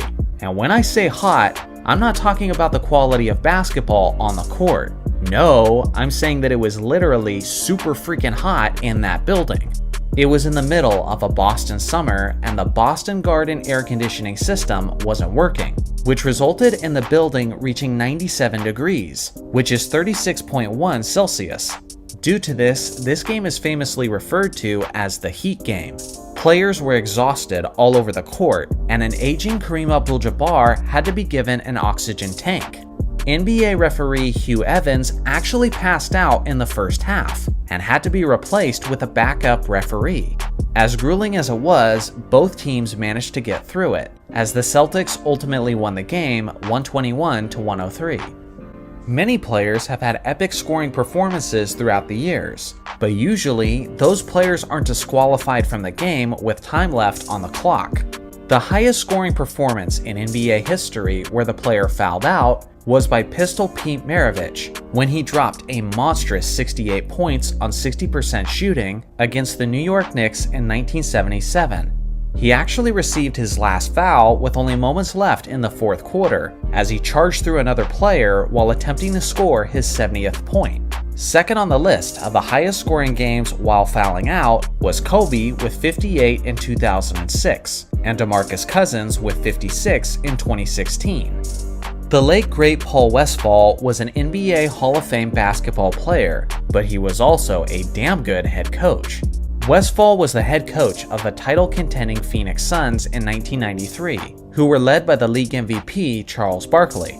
Unfortunately, Phoenix found themselves in a dogfight in the first round of the 1993 playoffs, and a scrappy Lakers team caught them completely off guard by stealing the first 2 games in Phoenix. It was a best-of-5 series, and facing elimination in an 0-2 hole, Paul Westphal made one of the boldest predictions of basketball history.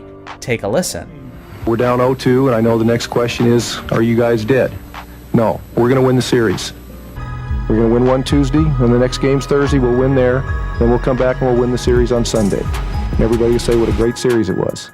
This statement turned out to be the boost of confidence that his team needed, as the Suns went on to win Game 3, Game 4, and Game 5 as they closed out the series. And to this day, just as Westphal predicted, people talk about how great a series it was. Up until 2013, no player had ever recorded a triple-double in his first career start. Not Oscar Robertson, Magic Johnson, Russell Westbrook, or anyone else for that matter. But on November 13, 2013, the Philadelphia 76ers point guard, Tony Wroten, was ready to change that. In a 6-point victory over the Houston Rockets, Tony dropped 18 points, 10 rebounds, and 11 assists on 39% shooting, becoming the first player in NBA history to record a triple-double in his first career start. For those of you who don't know who this guy is, he actually had a pretty nice trajectory to his career, but unfortunately, he tore his ACL in 2015 and played his final game in the NBA in 2016 at the young age of 22. He's been playing basketball overseas ever since. When Luka Doncic was traded to the Los Angeles Lakers in the middle of the 2024-2025 season, it was certainly one of the most shocking and seismic moves in sports history. What made this whole thing so shocking was the fact that Luka was a superstar player who just led his Mavericks to the NBA Finals the season prior, as he was barely in his mid-20s and was seemingly getting better and better each year.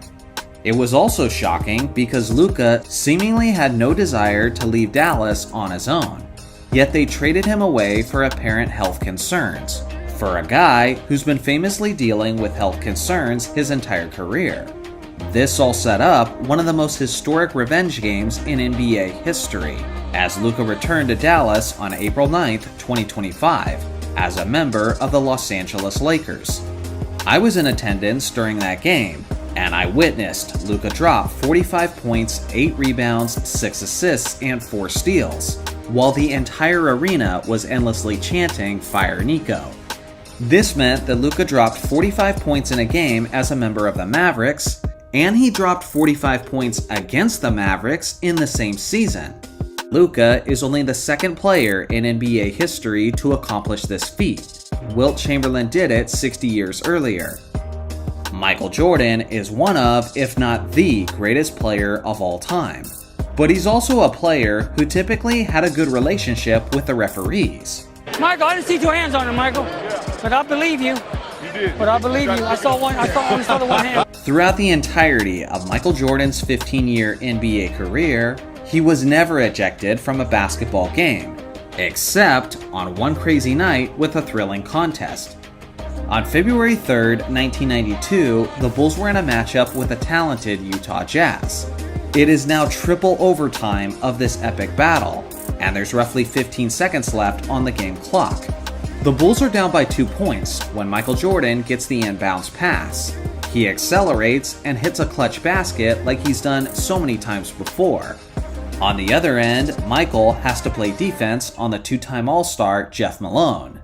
As Malone attacks, MJ goes for the strip and is hit with the whistle. To say that Phil Jackson and Michael Jordan were irate at the call would be an understatement.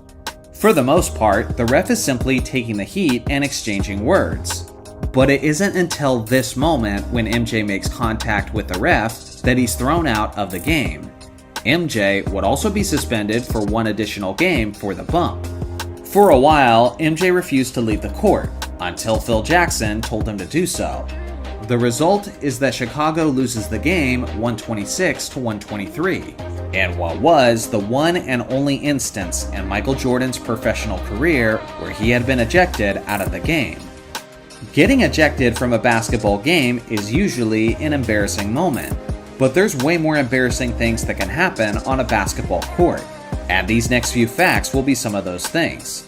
For example, on November 17, 2000, Jason Kidd had a performance that would haunt him for years. His Phoenix Suns were taking on the New York Knicks, and although Jason did get a triple-double, it could have been considered as a quadruple-double depending on how you look at it, as Kidd had an NBA record 14 turnovers in this contest. That was as many as the entire opposing team. It's incredible that the Suns only lost this game by 5 points, and although it was a horrific night, it wouldn't stop him from becoming a Hall of Famer and perennial All-Star. Chris Dudley is a former NBA center, who's famous for being on a poster of what is quite possibly the most embarrassing defensive play of all time. With that being said, that probably was not the most embarrassing game of his basketball career, because on April 14th of the 1990 season, Dudley missed an NBA record 13 free throws in a row. That's a streak that would even make guys like Wilt Chamberlain and Ben Wallace blush. In total, he was only 1 out of 18 from the free throw line. Talk about a night you'll never forget. Although Chris Dudley is still the NBA's record holder for the most consecutive free throws missed in a single game, he is not the record holder for the most free throws missed in a single game. Which brings us to our next fact. On January 20th, 2016, Andre Drummond had a performance for the ages, but it wasn't a positive one. On the night, Andre would have struggled to hit water if he was shooting off a boat. The opposing Houston Rockets implemented a hack-a-Drummond strategy, which resulted in him shooting a whopping 36 free throws. Of those 36 attempts, Drummond missed a grand total of 23 shots, which is still the NBA record for the most free throws missed in a single game by a single player. What's amazing is that even though he set the record for the most free throws missed in a game, he was still more efficient on this night than his seasonal average, as he was hitting only 35.5% of his free throws on the year, which was the second worst seasonal average in NBA history. If Andre Drummond was building himself a house of bricks, then he would have made several mansions this season. The 2012 to 2013 Denver Nuggets were actually a pretty darn good team, loaded with depth and talent, as they won 57 games in the regular season. But you wouldn't know it if you were looking at this group specifically on December 20th, 2012. On this night, even if they had Ben Simmons as their shooting coach, it might have helped, as the Nuggets took 22 three-point attempts in that contest, and they missed each and every single one of those attempts. Even to this day, that is the most three-pointers taken by a team without a single made shot. And given the fact that there are more three-pointers taken today, the odds of this record ever being broken are incredibly slim. This may just be an embarrassing record that haunts them until the end of time. Michael Jordan's career almost ended before it started. The year is 1984, and there's this new kid in Chicago that has the city abuzz.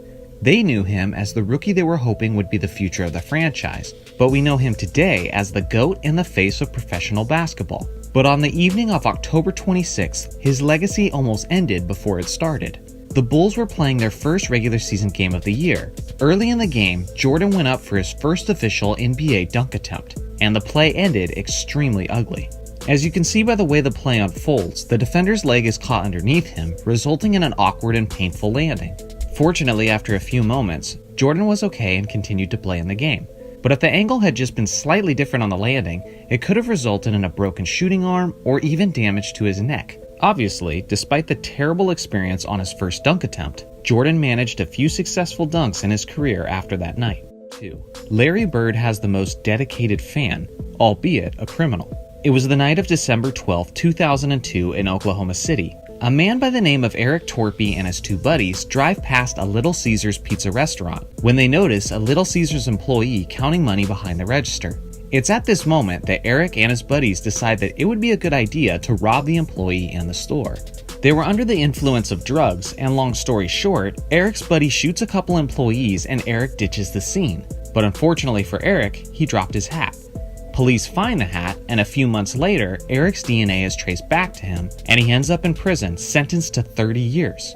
At this point, you're probably wondering, what the heck does this have to do with NBA basketball? Well, you see, Eric was a loyal Celtics fan and a Larry Bird fan, and Bird, during his playing days, wore the jersey number 33. So Eric did what any logical Celtics fan would do, and request the judge to extend his sentence to 33 years to honor his favorite player.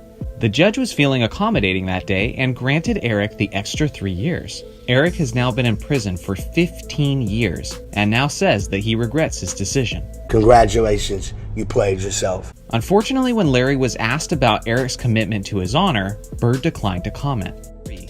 Kobe Bryant was booed at Staples Center and then cheered.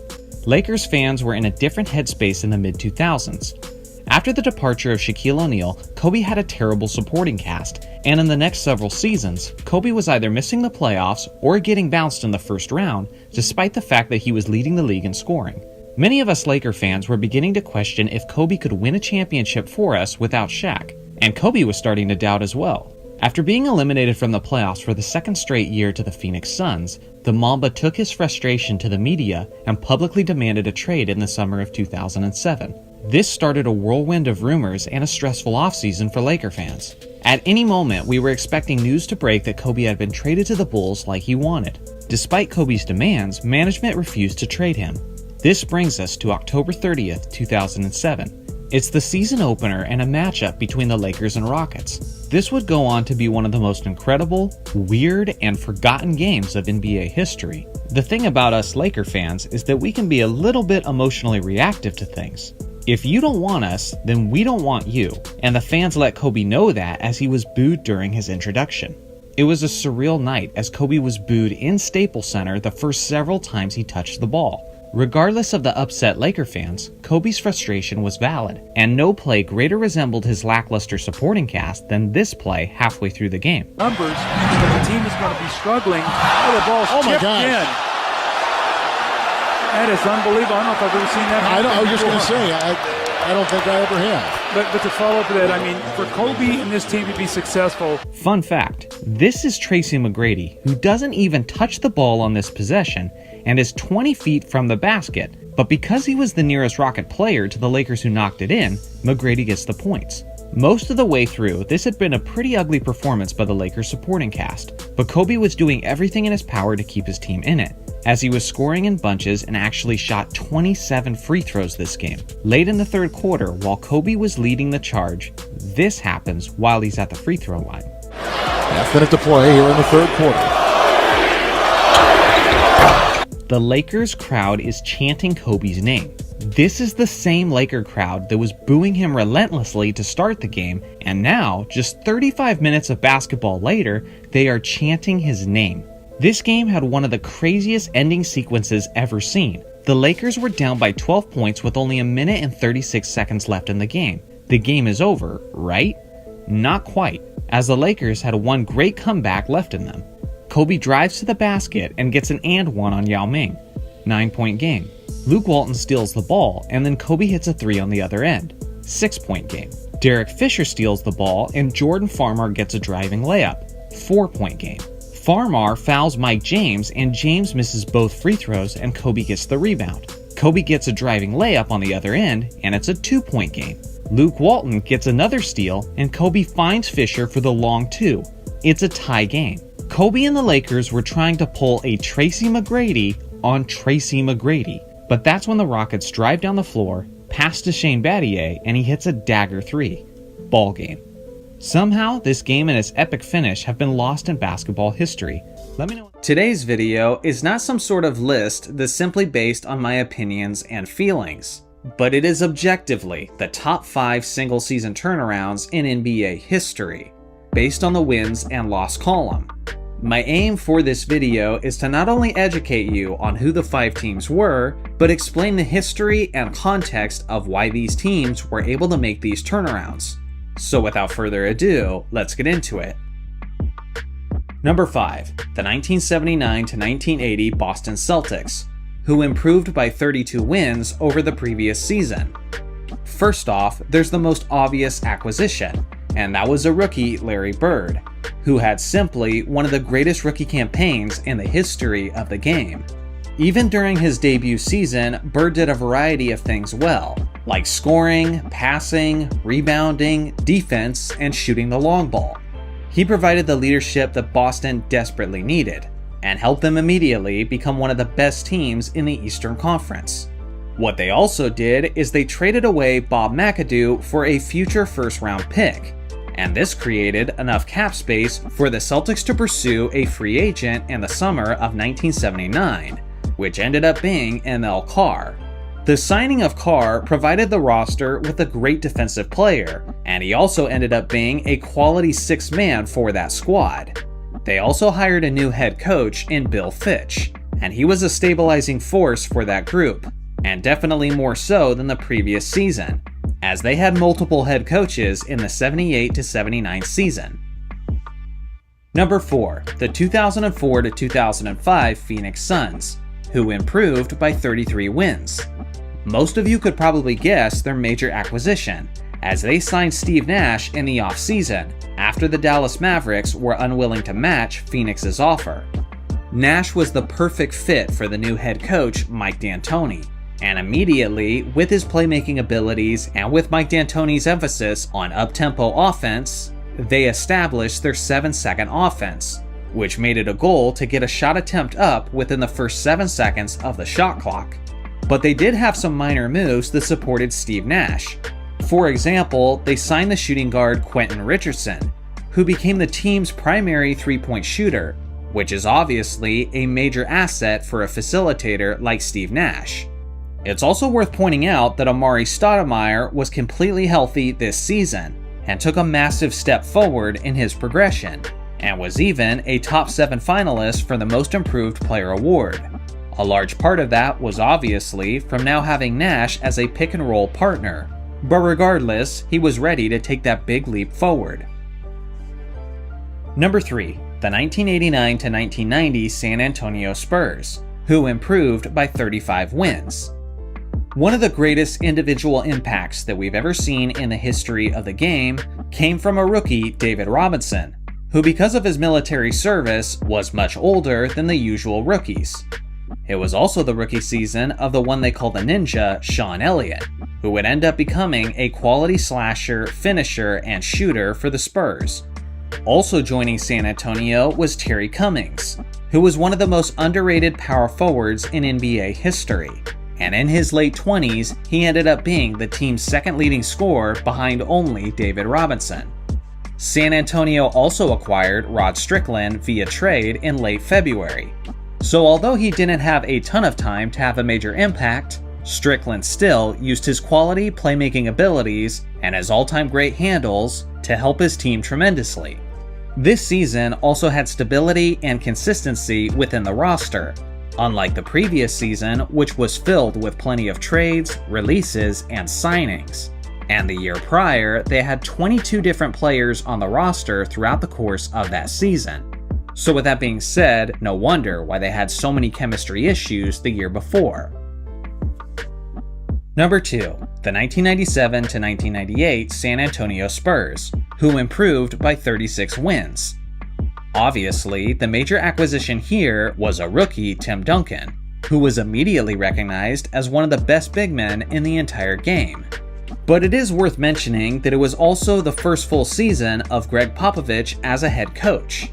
Along with that, they also had a healthy David Robinson, unlike the previous season where he only played in 6 regular season games. In his 97-98 comeback season, Robinson averaged 22 points and 11 rebounds, while finishing 3rd overall in the Defensive Player of the Year voting. It was a minor addition, but they also acquired Jaren Jackson Sr., who was one of the key role players for that squad. There was also rumors at that time that the Spurs were tanking in the 1997 regular season after the Robinson injury, due to their desire for a better spot in the draft lottery, which obviously ended up being Tim Duncan.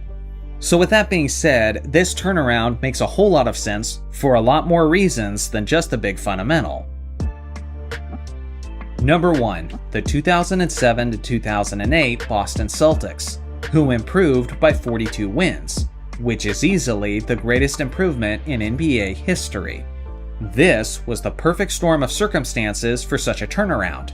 For one, their superstar player Paul Pierce wasn't healthy the year prior, and in the 2007-2008 season, he played in 33 more games than the year prior. And obviously, they made major acquisitions, like the superstar three-point sniper Ray Allen, who was also one of the most clutch players that the game had to offer. And then, in a major blockbuster trade, they acquired Kevin Garnett from the Minnesota Timberwolves, giving them one of the best power forwards in the entire league and a perennial Defensive Player of the Year candidate. With one of the best perimeter sniping shooting guards, one of the top scoring small forwards, and one of the best two-way power forwards in the entire league, They immediately had a cohesive unit that all gelled together naturally. But then, don't forget their point guard, as Rajon Rondo took a massive leap forward in his sophomore season and finished 5th overall in the most improved player voting. Basically, at the point guard, shooting guard, small forward, and power forward position, they all had major upgrades from the year prior, which resulted in a year-to-year NBA record that will probably stand for many decades to come. One of the major takeaways of this list is that no team ever makes a giant turnaround without the acquisition of a major superstar player. And another observation is that as much as we want to give all of the credit to our superstar players, a lot of times there's a lot of different things at play, from the coaching to the supporting cast to the general manager's decisions. As always, it takes a team to get it done. As a way to celebrate and remember Kobe on his birthday, I wanted to make a list about his career, but so much of his career has been well documented and most of his legendary moments we already know all about. So as one of the ultimate Kobe superfans, I thought hard and I tried to make a list of some of the most interesting and lesser known details about the Mamba. I'm curious about how many of these 8 things you already knew, so let me know in a comment when the video is done. Here's 8 rarely known facts about Kobe Bryant. Number 1. He claimed he could be the best point guard. In the 2012 to 2013 season, Kobe was 34 years old and was in his 17th season in the league. And this would be his last season as an MVP caliber player that we all remember famously ended with the Achilles tear.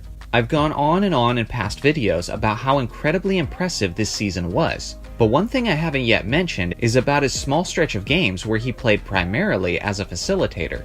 It was January in a 3-game home stretch against Utah, Oklahoma City, and New Orleans. And in those games, he put up stat lines of 14 points, 14 assists, 9 rebounds, then 21 points, 14 assists, 9 rebounds, and then 14 points, 11 assists, and 8 rebounds. A more selective Kobe shot 59% from the field over that stretch, and the Lakers won all 3 games. In the post-game interview of the 3rd game, Kobe was asked many questions about his newfound love of facilitating, and Kobe gave credit to his childhood idol, Magic Johnson. When asked how he would do if he focused all of his energy on being a point guard for an entire season, Kobe responded with this. What you think I'm gonna say? I wasn't gonna be the best. Number 2. Kobe turned down a scoring crown. Heading into the Lakers' final regular season game of the 2011-2012 season, a 23-year-old Kevin Durant and a 33-year-old Kobe Bryant were sitting atop the rest of the league as scorers. Durant was averaging 28 points per game and Kobe was averaging 27.8. He would need just 38 points to take the scoring championship away from Durant. The Thunder had no regular season games left to be played, but it appeared that Kobe had one more opportunity to take the crown as his own. It would be in Sacramento against a terrible Kings team that Kobe averaged 33.5 points against that season. So if he really went for it, 38 points is theoretically something that the Mamba could have easily accomplished. The thing is, the Lakers were already locked into the 3rd seed of the Western Conference, and the difference between a win and loss in Sacramento was completely meaningless from a team perspective. When asked about the scoring title, Kobe said, "It's not very important. San Antonio was playing me single coverage yesterday. If it was important to me, I would have gone for 50 yesterday." So when given the opportunity, Kobe sat out the game against Sacramento to instead rest and prepare himself for the playoffs. People have said this to me before, but if anyone ever says Kobe's desires for stats and personal accolades were stronger than his desire to win, then please point them to this game. Number 3. At a time, Kobe was planning to join forces with Michael Jordan on the Wizards. When Michael Jordan returned to play basketball with the Wizards, he was doing it at a time where he was also the team's president of basketball operations. During his 2 seasons playing with the Wizards, there were ongoing private conversations between Kobe and Jordan. Kobe was frustrated playing alongside of Shaquille O'Neal for many well-documented reasons that I'm sure most of you are aware of. Kobe's free agency was approaching in 2004, and that would be the time for him to head to Washington. But Jordan was no longer playing at that point, and it was assumed by pretty much everyone, including Jordan, that when he was done playing with the Wizards, he would assume his role as the team's president of basketball operations. But that's when the plan fell through, as the Wizards owner Abe Pollin fired Jordan in May of 2003. When asked if the rumor was true that he planned on joining Jordan in Washington, Kobe said, "That's true. I've always been big on having mentors. Being around guys who have done it before and done it at a high level. I always tried to pick their brains and absorb knowledge. Obviously, being in that situation, it would have helped having to be around him every day and so on. We would have put together a great team, and we would have won championships. Looking back on it, this is definitely one of the more interesting what-if scenarios for the career of both Kobe and Jordan. Number 5. Kobe tried out for the Celtics and was nearly drafted by them. Kobe was a young and exciting prospect heading into the NBA, but as a 17-year-old, the expectations of him were far from being as high as several other rookies coming into the league. The Celtics then asked a high school version of Kobe to come in for a workout. As a lifelong Lakers fan, Kobe certainly wasn't comfortable sporting the Celtic green, and said years later that he really didn't want to put the uniform on. Unsurprisingly, everyone in the Celtics organization was impressed with his skills and abilities. The head coach of the Celtics, M.L. Carr, said, "I'm telling you, he put on a shooting exhibition the way he stroked the ball." Carr was also impressed with Kobe's knowledge and appreciation for Celtics history, saying, "He said all the right things. He sounded like a Celtic." Celtics general manager at the time, Jan Volk, said, "If you closed your eyes and thought a little bit, you might have thought you were watching Michael Jordan." With praise like that, it would seem like a foregone conclusion that the Celtics would draft Kobe. But with that being said, the Boston Celtics own the 9th overall pick in the draft, which they almost certainly would have used to take Kobe. But the 96 draft was loaded with talent, and there were 6 players with lots of hype surrounding them, known as the Super Six of 96. They were Allen Iverson, Marcus Camby, Ray Allen, Antoine Walker, Sharif Abdul-Rahim, and Stephon Marbury. It was assumed that if you had a top 6 pick, you couldn't pass these guys up. The Celtics managed to pull off a trade to move up from the 9th pick to the 6th pick, which they then used to select the 6'8" Antoine Walker. A great player, but he isn't Kobe, and the Celtics involved are still regretting that decision to this day. When asked how Kobe would have responded if the Celtics had drafted him, he said, "I would have tried to carry on Bird's legacy. Absolutely. I would have done it with a tremendous amount of pride and honor." Number 6. Kobe got MVP chance in Boston. Not much backstory to this one. It seemed as if it was just a regular night in Boston in early 2007. Well, Kobe was doing Kobe things that evening, hitting some of the most absurd, difficult, and highlight-worthy shots, I would say, of his career, but these were pretty standard in his prime, let's be honest. The game is getting out of hand for the Celtics, and it's Kobe that's closing it out. After each incredible basket, the crowd grows louder and louder, as there's pretty much nothing to root for besides Kobe at a certain point. He then caps off his night with an insanely difficult three-pointer that basically only he can hit regularly. It was his 43rd point, and that triggered this unthinkable event. You're seeing something that's very rare indeed. A Laker to get MVP chance in Boston. Of all places. Are you kidding me? I know Red Auerbach is rolling over. Number 7. Kobe was actually outplayed in his first 50-point game. It's December of the 2000 to 2001 season. Kobe is just now starting to assert himself as one of the elite scorers of the NBA, as he took his average from 22.5 points per game to 28.5 this season. The 14-5 Lakers were taking on the 5-13 Warriors in a game they were obviously expected to win. The only significant thing the Lakers defense really had to worry about was that on the other side of the court was Antawn Jamison, who was coming off of a 51-point and 14-rebound performance against the Supersonics. What ensued was one of the most epic solo duels of Kobe's career, as both stars were trading baskets back and forth throughout the game. Kobe was on fire and was having probably the best game of his career up to that point, but Jamison was enjoying an encore performance from a few nights prior. The game eventually went to overtime and it came down to the final possession. Kobe shot a difficult 3 and missed wide right, and the Warriors won the game. Kobe finished with 51 points, 7 rebounds, and 8 assists on 51% shooting, just to be outdone by Jamison's 51 points, 13 rebounds, and 5 assists on 72% shooting. A pretty interesting footnote to two guys who would go on to be future teammates. Number 8. For a while, Kobe listened to Don't Stop Believing every single day. It's the 2008 NBA Finals, Game 6. One of the worst memories of any Lakers fan, and Kobe is no exception. The Lakers were destroyed by the rival Celtics by 39 points, sending the Lakers home. Amidst Kobe's tears, and amidst the celebration in Boston, playing loudly throughout the stadium was Don't Stop Believing by Journey. For Kobe, the song naturally became attached to the painful memory of falling short to the Celtics and failing to win a championship. So Kobe responded by doing one of the most Mamba mentality things ever and listened to the song every single day leading up to his 2009 championship in order to keep the pain and motivation fresh in his mind. If we do the math, that's 362 straight days of listening to that song and reliving one of your worst experiences. It sounds crazy, but it worked. And this is why we celebrate this legend, because this guy was just wired differently, in such a way that inspires many of us. Since Kobe Bryant passed away, much of the basketball community have retroactively viewed him as an absolute hero and as an inspirational figure. But this certainly hasn't always been the case for the Mamba. In fact, there was once a time where many basketball fans were arguing over whether or not Kobe was a dirty player. You see, the Mamba had a bit of a nasty habit of elbowing other players amidst the action. In some instances, it was an accident. In some instances, it may have been intentional, and in others, it was clearly intentional. The worst period of this was between the 2006 and 2007 season.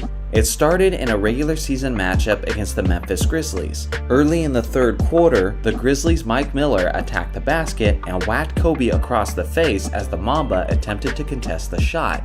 It made a significant gash over Kobe's left eye that resulted in him receiving stitches in the locker room.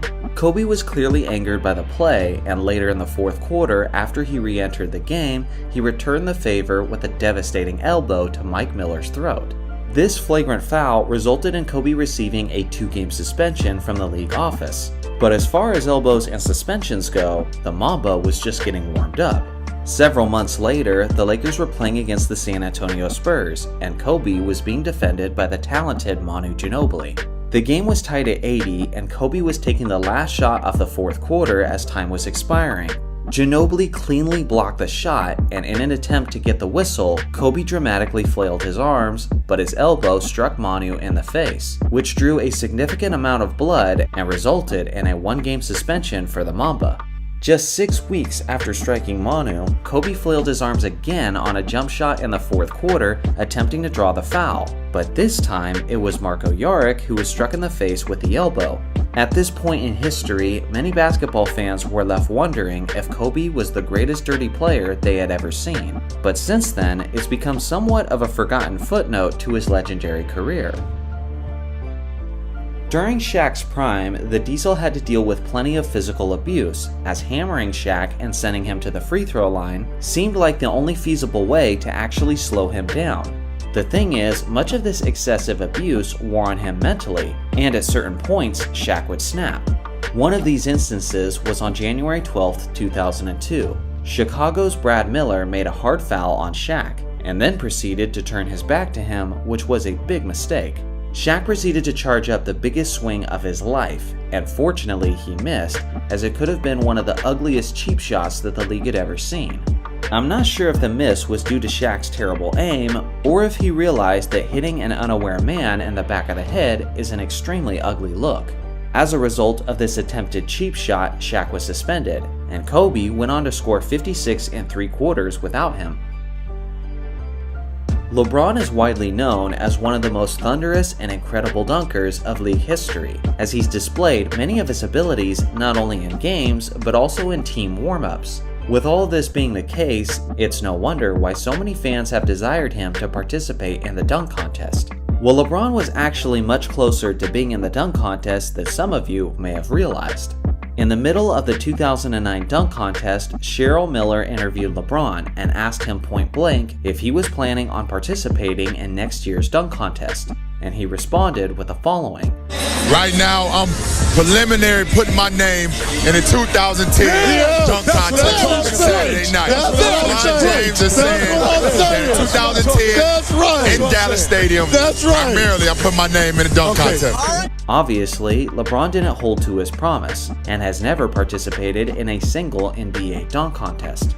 What made his lie even worse was the fact that the 2010 dunk contest ended up being a complete disaster, as the Lakers' Shannon Brown was a huge disappointment, and no one really stole the show besides him. It was October 18th, 1977, the opening night of the NBA regular season. It was also the first professional game of a young rookie center named Kent Benson. Benson had a tough task of guarding one of the greatest players of all time, Kareem Abdul-Jabbar. The rookie decided to guard him physically, and only 2 minutes into the game, Benson gave Kareem a swift and dirty elbow to the stomach. The refs missed it entirely, so Kareem took matters into his own hands and punched Benson in the face when he least expected it. Benson needed help from the trainer to walk off the court, as he suffered a concussion, bruises, and cuts that needed stitches.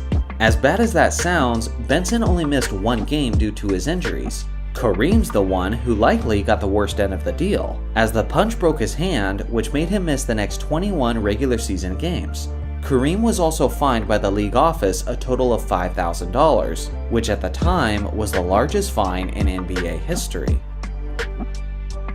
Back in Michael Jordan's era, he dominated the rest of the league as the leader of the Chicago Bulls, and MJ was a player who was not only respected but feared by most of his opponents. At that time, it was commonplace for Michael to try to intimidate not only his adversaries but also his teammates. This worked on just about everyone, but one of the exceptions was the Hall of Fame big man, Robert Parrish. For the 1996-97 season, the 43-year-old Parrish was teammates with MJ, but unlike many of Jordan's teammates at the time, Parrish was already a 3-time champion and had a history of battles with Jordan as an opponent. According to Parrish, the altercation happened during a team practice, where Jordan's group was losing. The trash talk between the two teammates was intense, and eventually, when the play stopped, the two were in each other's faces. In an attempt to intimidate Parrish, Jordan said he would kick his butt. That's when Parrish responded by saying, "If you feel that way, come and get some." The altercation stopped there, and they never had another altercation afterwards. It's understandable why MJ didn't accept Parrish's invitation to a fight, when you consider how Robert is 7 foot 1 inches tall and is a trained martial artist. When we take a moment to look back at the greats of the game, we notice several pillars of the sport who were able to achieve things that seem almost impossible by today's standards, like Wilt Chamberlain's 100-point game, his 50 points per game average, and even his mind-blowing quintuple-double. But one area that stands out specifically was the way these giants of the game were able to dominate the boards to an extent that is difficult to comprehend. Wilt Chamberlain once had a streak of 12 seasons where he averaged at least 20 rebounds per game, while Bill Russell had a streak of 10 seasons with at least 20 rebounds per game. Since the late 1960s, no one else has averaged 20 rebounds per game. Not Dennis Rodman, not Moses Malone, not Andre Drummond or Dwight Howard. Absolutely no one. Wilt once got 55 rebounds in a single game, and no one in the last 50 years plus has ever got as many as 40 rebounds. Russell once got 40 rebounds in a deciding 7th game of the NBA Finals. The NBA record for the most rebounds in a single season is by Chamberlain in 1961, when he pulled down a total of 2,149 rebounds. He also owns the 2nd spot, the 3rd, the 4th, 5th, 6th, and 7th spot on that list. Between Russell and Chamberlain combined, they own 19 of the top 20 spots on the NBA's all-time rebounds list. I think you guys get the point. Chamberlain and Russell dominated the boards to an extent that made them seem like demigods, and comparing other great rebounders of the game to them seems laughable to even suggest. But just why exactly were these two legendary rebounders so broken? Was it all about their skills and talent alone? Or was there other key contributing factors that elevated them to astronomical heights? Today, I'll do my best to answer that as we analyze the players, the eras, and the rules that could have played a factor in this scenario. First off, let's take a look at the attributes of the two players who had a stranglehold on rebounding, Chamberlain and Russell. Not only were these two players massive, Chamberlain standing at 7 foot 1 inches tall and Russell at 6'10", but they were both insanely athletic, even by modern big man standards. Both Chamberlain and Russell competed as track and field athletes in college. Not only did they compete, but they were both elite in this area, especially when it comes to the high jump competition. At the University of Kansas, Wilt won the Big 8 championship a total of 3 times, reaching upwards of 50 inches on the high jump. As incredible as his leaping ability was, Russell's may have been even more impressive, as in 1956, Russell was ranked as the 2nd highest leaper in the United States, and as the 7th highest leaper in the entire world. During the West Coast relays, Russell even went as far as tying the famous Olympian Charlie Dumas. Dumas later went on to win the gold medal and be crowned as the greatest leaper in the entire world. So now that we've established their size and athleticism, let's delve into some of the perceptions of their NBA competition. Many modern basketball fans often criticize the competition of that era, claiming that players like Bill Russell and Wilt Chamberlain took advantage of the undersized competition. Let me put this as frankly as I can. This is completely and utterly false. It's a common misconception based on low information fans who perpetuate this narrative, mostly due to their lack of research. The average height of an NBA player in 2022 is 6 foot 6 inches tall. The average height of the NBA player in 1962 is 6 foot 5 inches tall. But you also have to consider that most players were measured with their shoes off back in the 60s. So if there is in fact a difference, it's extremely insignificant. But that's just the average player. How about we look more specifically at the center position? I spent way too much time crunching these numbers myself, and the average height of the NBA center in 2022 is 6 foot 10 inches tall. And 60 years ago, in 1962, it was also 6 foot 10 inches tall. Simply put, if Russell and Chamberlain dominated the game for reasons related to their era, it definitely had nothing to do with the size of their competition. So now that we've considered their size, athleticism, and competition, it's probably safe to say that they would put up some of these rebounding numbers if they played in the modern game, right? Nope, not exactly, because there's still several other factors. For one, Bill Russell and Wilt Chamberlain took less breaks throughout their career. These two players sit in the top 2 spots for the highest minutes per game average in NBA history. Wilt with a career average of 45.8 minutes and Bill at 42.3 minutes. To put that in perspective, the current 2022 leader in minutes per game is Fred VanVleet, and he's only playing 38.6 minutes a night. When Wilt averaged 25.7 rebounds in 1962, he played every single minute he possibly could have, as he averaged 48.5 minutes per game that season. Obviously, more time on the court is going to boost your numbers all around, but it's also worth appreciating the amount of stamina and dedication that it takes to be on the floor for that long, especially on a night-to-night basis. If everyone could do it while remaining healthy and effective, then every great player would. Russell and Chamberlain are just the two guys who could actually pull that off. Although Chamberlain and Russell were clearly the most dominant rebounders of their era, they simply weren't the only players putting up goofy rebounding numbers compared to today's standards. Almost every big man in the 60s was. Of the highest rebound seasons in NBA history, the top 25 spots are all owned by players who played in the 1960s. That's not a coincidence, that's a trend. Many 90s basketball fans would say that Dennis Rodman is the greatest rebounder they've ever seen. And at his very best, Rodman averaged 18.7 rebounds per game in 1992. In the 1962 season alone, 4 players averaged more rebounds per game than Dennis Rodman did at his very best. The general rebounding numbers were significantly higher for centers in the 1960s, and there's several reasons for this. For one, the three-point line did not exist yet.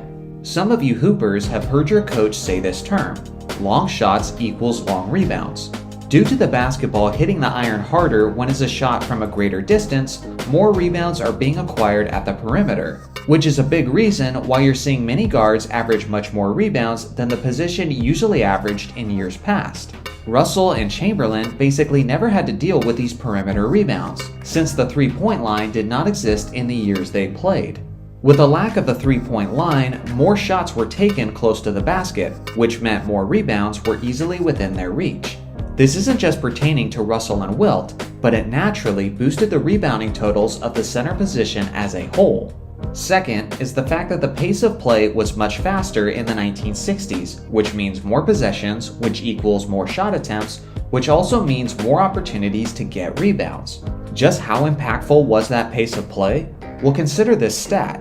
In this current 2022 season, teams are averaging 88 shot attempts per game, and in 1962, teams were averaging 107.7 shot attempts per game. That's for each team in the game, which means that each basketball game in the 1960s had nearly 40 more shots taken each night compared to what modern fans are used to. If roughly half of those shots are missed, then that's around 20 more rebounds that were up for grabs each night. But that's also if we assume that field goal percentages are about the same in the 60s, and they definitely were not. The third reason why rebounding was higher in the 60s was the fact that the league was, by and large, not as efficient shooting the basketball, as the jump shot was still early in its evolution. Today, teams are shooting about 46% from the field. In the 80s, they shot generally around 48% from the field, and in the 60s, it got as low as 41% from the field. Faster play, more shots, and less makes is a recipe for a massive rebounding advantage for 60s players. In this modern year in the NBA, teams are averaging about 44.8 rebounds a game. 60 years ago, they were averaging 71.4. That's basically the equivalent of making 2-point shots worth 3 points and making 3-point shots worth 4 points, and then acting surprised when more players are having 40-point games. So in conclusion, if someone asks you if Chamberlain and Russell were able to get all of those rebounds because of how good they were, or if it was because of the era they played in, the appropriate answer is simply yes. The game of basketball has been around for over 100 years, and during that passage of time, many developments have happened that have softened up the sport and the competitors involved. In this video, we're traveling back in time further and further into the past as the league simultaneously becomes more and more barbaric, to the extent that some of you may find hard to believe. Let's start in somewhat recent history, which is the early 2000s. For most of NBA history, the offensive 3-second violation rule has been in place, but the defensive 3-second violation did not exist until the 2001 to 2002 season. As most of you know, the defensive 3-second violation is when the defender is in the painted area for at least 3 seconds, while not actively guarding an opponent, which will result in a technical free throw for the opposing team. Before the year 2001, NBA centers could simply camp under the basket, providing constant rim protection for their team. But with the new 3-second rule, centers had to be constantly moving in and out of the paint to avoid a violation. Less time being spent in the paint meant that less dunks and layups were being contested at the rim. Pre-2001, there was almost always a big simply waiting in the painted area where he could make it difficult for penetrating players to score. Because of this, players in the 90s were frequently receiving contact when getting close to the basket. But with that being said, even that era could be considered soft when compared to the more barbaric decades before it. So let's go a little further back in time.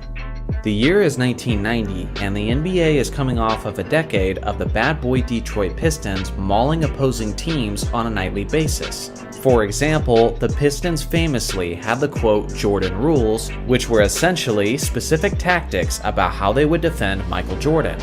One of those tactics was that whenever he got in the air, they would put him on his butt.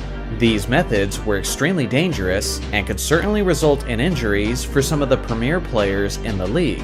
Strategically, from a defensive standpoint, it made sense why there were so many hard fouls in the 1980s. Because if a hard foul is the same penalty as a soft foul, then you might as well make the most of it as the defender and make them think twice about attacking the basket next time. That's when the league decided to change things in 1990 and made a flagrant foul a 2-shot penalty and possession of the basketball and a potential disqualification. This drastic change to the league's officiating made the game significantly less punishing basically overnight.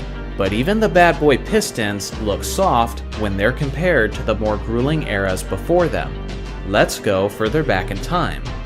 The year is 1980, and the NBA is coming off of a decade where fights and substance abuse were rampant throughout the league. The physicality was also quite intense throughout the 1970s, which caused the league office to evaluate their product and adjust the rules in an attempt to clean up their image. So in the year 1980, they decided to create the original flagrant foul rule. This was not the same as the stricter rule in 1990, but this rule simply defined it as a move that, quote, puts the safety or health of the opposing player at risk. When this flagrant foul was first introduced, it was not 2 free throws and possession of the basketball, but instead it was basically treated as a common foul, with the only additional penalty being that the opposing coach got to choose who shot the 2 free throws. Prior to this rule being established, there was basically no additional penalties for unnecessary roughness while fouling a player, which obviously meant much of the 70s and 60s were like the Wild West, as there wasn't much that you were not allowed to do.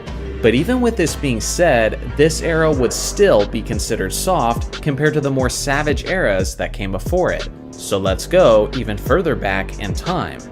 The year is 1936, which was more than a decade before the NBA was created. But with that being said, developing basketball leagues were still very prominent in the United States. One of the major developments was the offensive 3-second rule in 1936, which stated that a player couldn't be standing in the offensive key for at least 3 seconds. Without a flagrant foul rule of any sort, and without a penalty for camping under either basket, battling for rebounds was like a chaotic frenzy. Under the rim was basically a crowded war zone on any given night, as players battled for extra opportunities with few interruptions from the referees. Believe it or not, even this wasn't the most brutal era of basketball. To see that, we have to go even further back in time, towards the earliest days of the sport. The year is 1891, and Dr. James Naismith, a 31-year-old Canadian man, had just recently invented the game of basketball in Springfield, Massachusetts. When Naismith introduced the game to the world, some of the most popular sports in the area were rugby and American football. So obviously, operating from their familiar experience, people played the game of basketball as if it was rugby and American football. If you consider yourself a lover of tough physical defense to the point that it makes games extremely low scoring, well then this was the era for you. The very first basketball game ever held was in a YMCA training center between 18 male students, most of whom were in their early 20s. The hoop was made out of a peach basket that was nailed to some railing around 10 feet high into the air. Naismith was officiating the game, and he divided the teams into 9 players each. The game lasted for a total of 30 minutes, and it had an epic final score of 1-0. Months passed, but the early days of the game continued to have a raucous atmosphere, as players were grappling, pulling, pushing, tackling, and slamming into one another.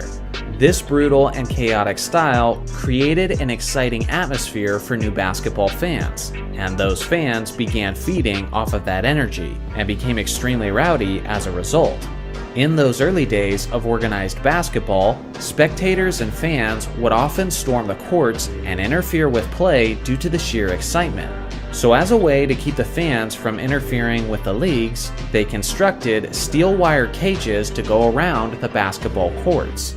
That's right, basketball games used to be played in cages as if they were witnessing a UFC fight. With that being said, players did not tone down the physicality once the cages were installed. Players would often slam and throw each other into the steel cage, and as a result, they would be finishing games with cuts and bruises all over their bodies. One of those early players said that the courts were often covered in blood, and would even have stains all over from previous games. By far, this was the most barbaric and brutal era of basketball history, to the point that even the bad boy Pistons looked like soft pansies by comparison. Players in those days were often referred to as cagers because of their punishing style of play in those cages. It stayed that way for several years, but in the early 1900s, basically everyone was tremendously relieved when they replaced the steel cages with rope mesh nets, which significantly reduced the amount of injuries during the action. This man had nicknames like Goliath and the Record Book for a good reason. He regularly had all-around performances that resulted in video game stat lines. The only reason why they don't blow our minds when we hear them is because we've already heard them so many times. Now concerning Wilt's greatest games, he has many, but some are so insane that they demand all the attention and overshadow the others as a result. Everyone knows about his 100 points in 1962, his incredible quintuple-double game, his 55 rebound game against Bill Russell, and even his 78-point and 43-rebound game against Elgin Baylor and the Lakers. The thing is, Wilt has some other incredible performances that if they were achieved by literally anyone else, they would be immortalized in basketball history. But because it was Wilt that did it, it was just seen as another night and has flown under the radar. Today, we're diving into some of those games as we appreciate the greatest games from Wilt that no one talks about. First off, January 13th, 1962, when Wilt Chamberlain's Philadelphia Warriors defeated Walt Bellamy and the Chicago Packers 135-117. Wilt played all 48 minutes and dropped a ridiculous 73 points and 36 rebounds on 60.4% shooting. Wilt clearly only had one thing on his mind this night, as he didn't record a single assist. January 25th, 1960, when Wilt Chamberlain's Philadelphia Warriors defeated the Detroit Pistons 127-117. This was Chamberlain's rookie season and he was still in his early 20s, but despite being the new kid on the block, he still dominated on a historic level, with 58 points, 42 rebounds, and 4 assists on 58.5% shooting. His 58 points is still the most points ever scored by a rookie in a single game, and his 42 rebounds is also the most by a rookie, with the exception of 3 other nights that eclipsed this total during that same rookie season. On February 9th, 1969, Wilt Chamberlain's Los Angeles Lakers defeated the Phoenix Suns as he poured in 66 points, 27 rebounds, and 4 assists. Incredibly, he made 29 out of his 35 shots, which is a field goal percentage of 82.9%. In terms of field goal percentage, this is still the most efficient scoring performance in NBA history by a player with at least 60 points. This remarkable performance came pretty late in his career, as it was not only his last 60-point game, but it was even his last 50-point game that he would ever have. On February 2nd, 1968, Wilt's 76ers defeated the Detroit Pistons 131-121, and he didn't just have a triple-double on this night, but he actually got 2 triple-doubles worth in the same game, as he put up 22 points, 25 rebounds, and 21 assists on 69.2% shooting. To this day, Wilt and Russell Westbrook are the only 2 players in league history to achieve the 20-20-20 triple-double. March 31st, 1967, Wilt's 76ers defeated Bill Russell and the Celtics in Game 1 of the Eastern Division Finals, 127-113. Bill Russell is commonly known for outshining Wilt Chamberlain in the postseason, but this was certainly not the case in 1967, as Wilt dropped an unofficial quadruple-double of 24 points, 32 rebounds, 13 assists, and 12 block shots on 69.2% shooting. His 12 block shots were tracked by the respected Harvey Pollack, years before the league made blocks an official stat. If this quadruple-double was recognized as an official achievement, then it would still stand today as the only quadruple-double in NBA playoff history. And the fact that it came against arguably the greatest defender ever only makes it more impressive. On February 24th, 1967, Wilt's 76ers defeated the Baltimore Bullets 149-118.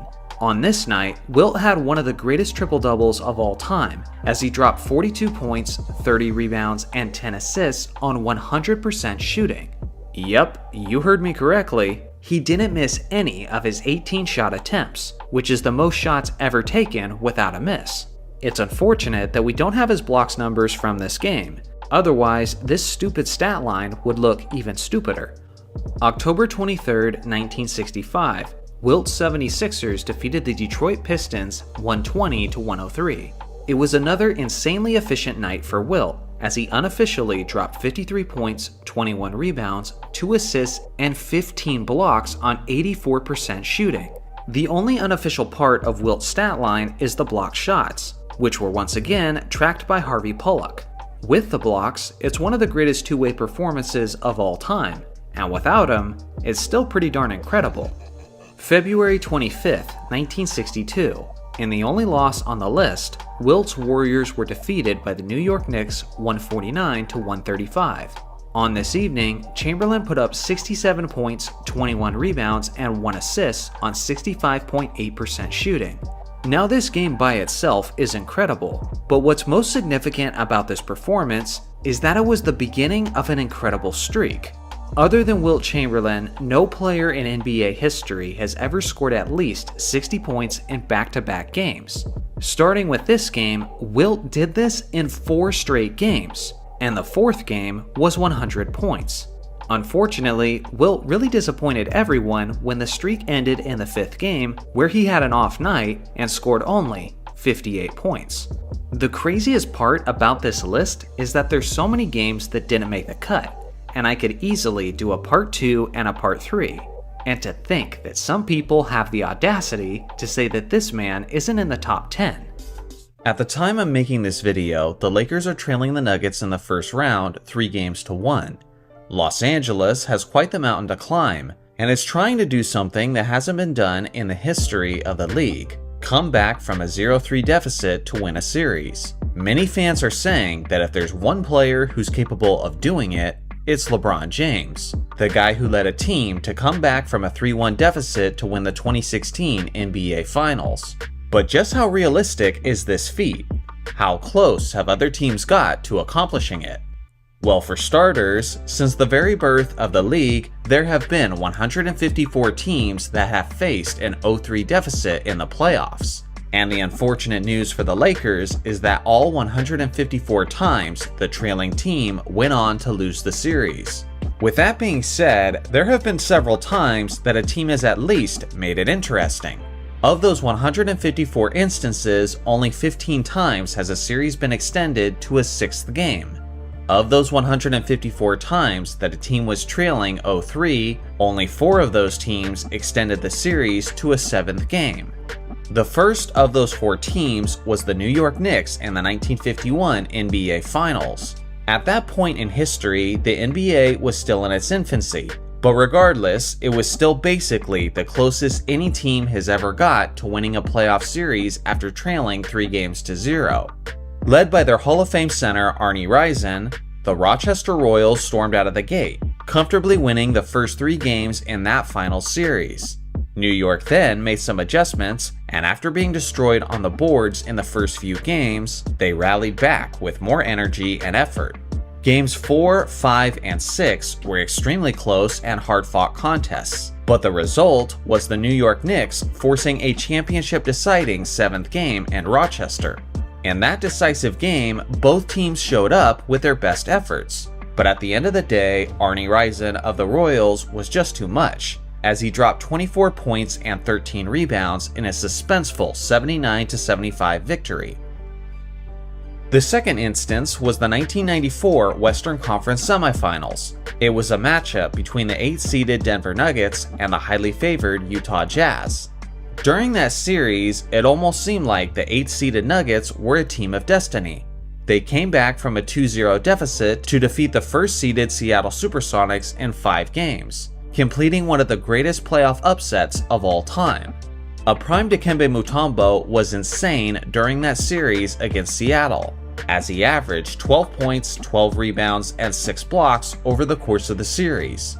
It was going to take a similar effort for them to have a chance against Karl Malone and John Stockton. Thanks to a strong start from the mailman, Utah stormed out of the gates to a 3-0 lead in the series. This Denver Nuggets team was extremely resilient though, as they had the energy to match their will, because every single player on that Denver roster was under the age of 30.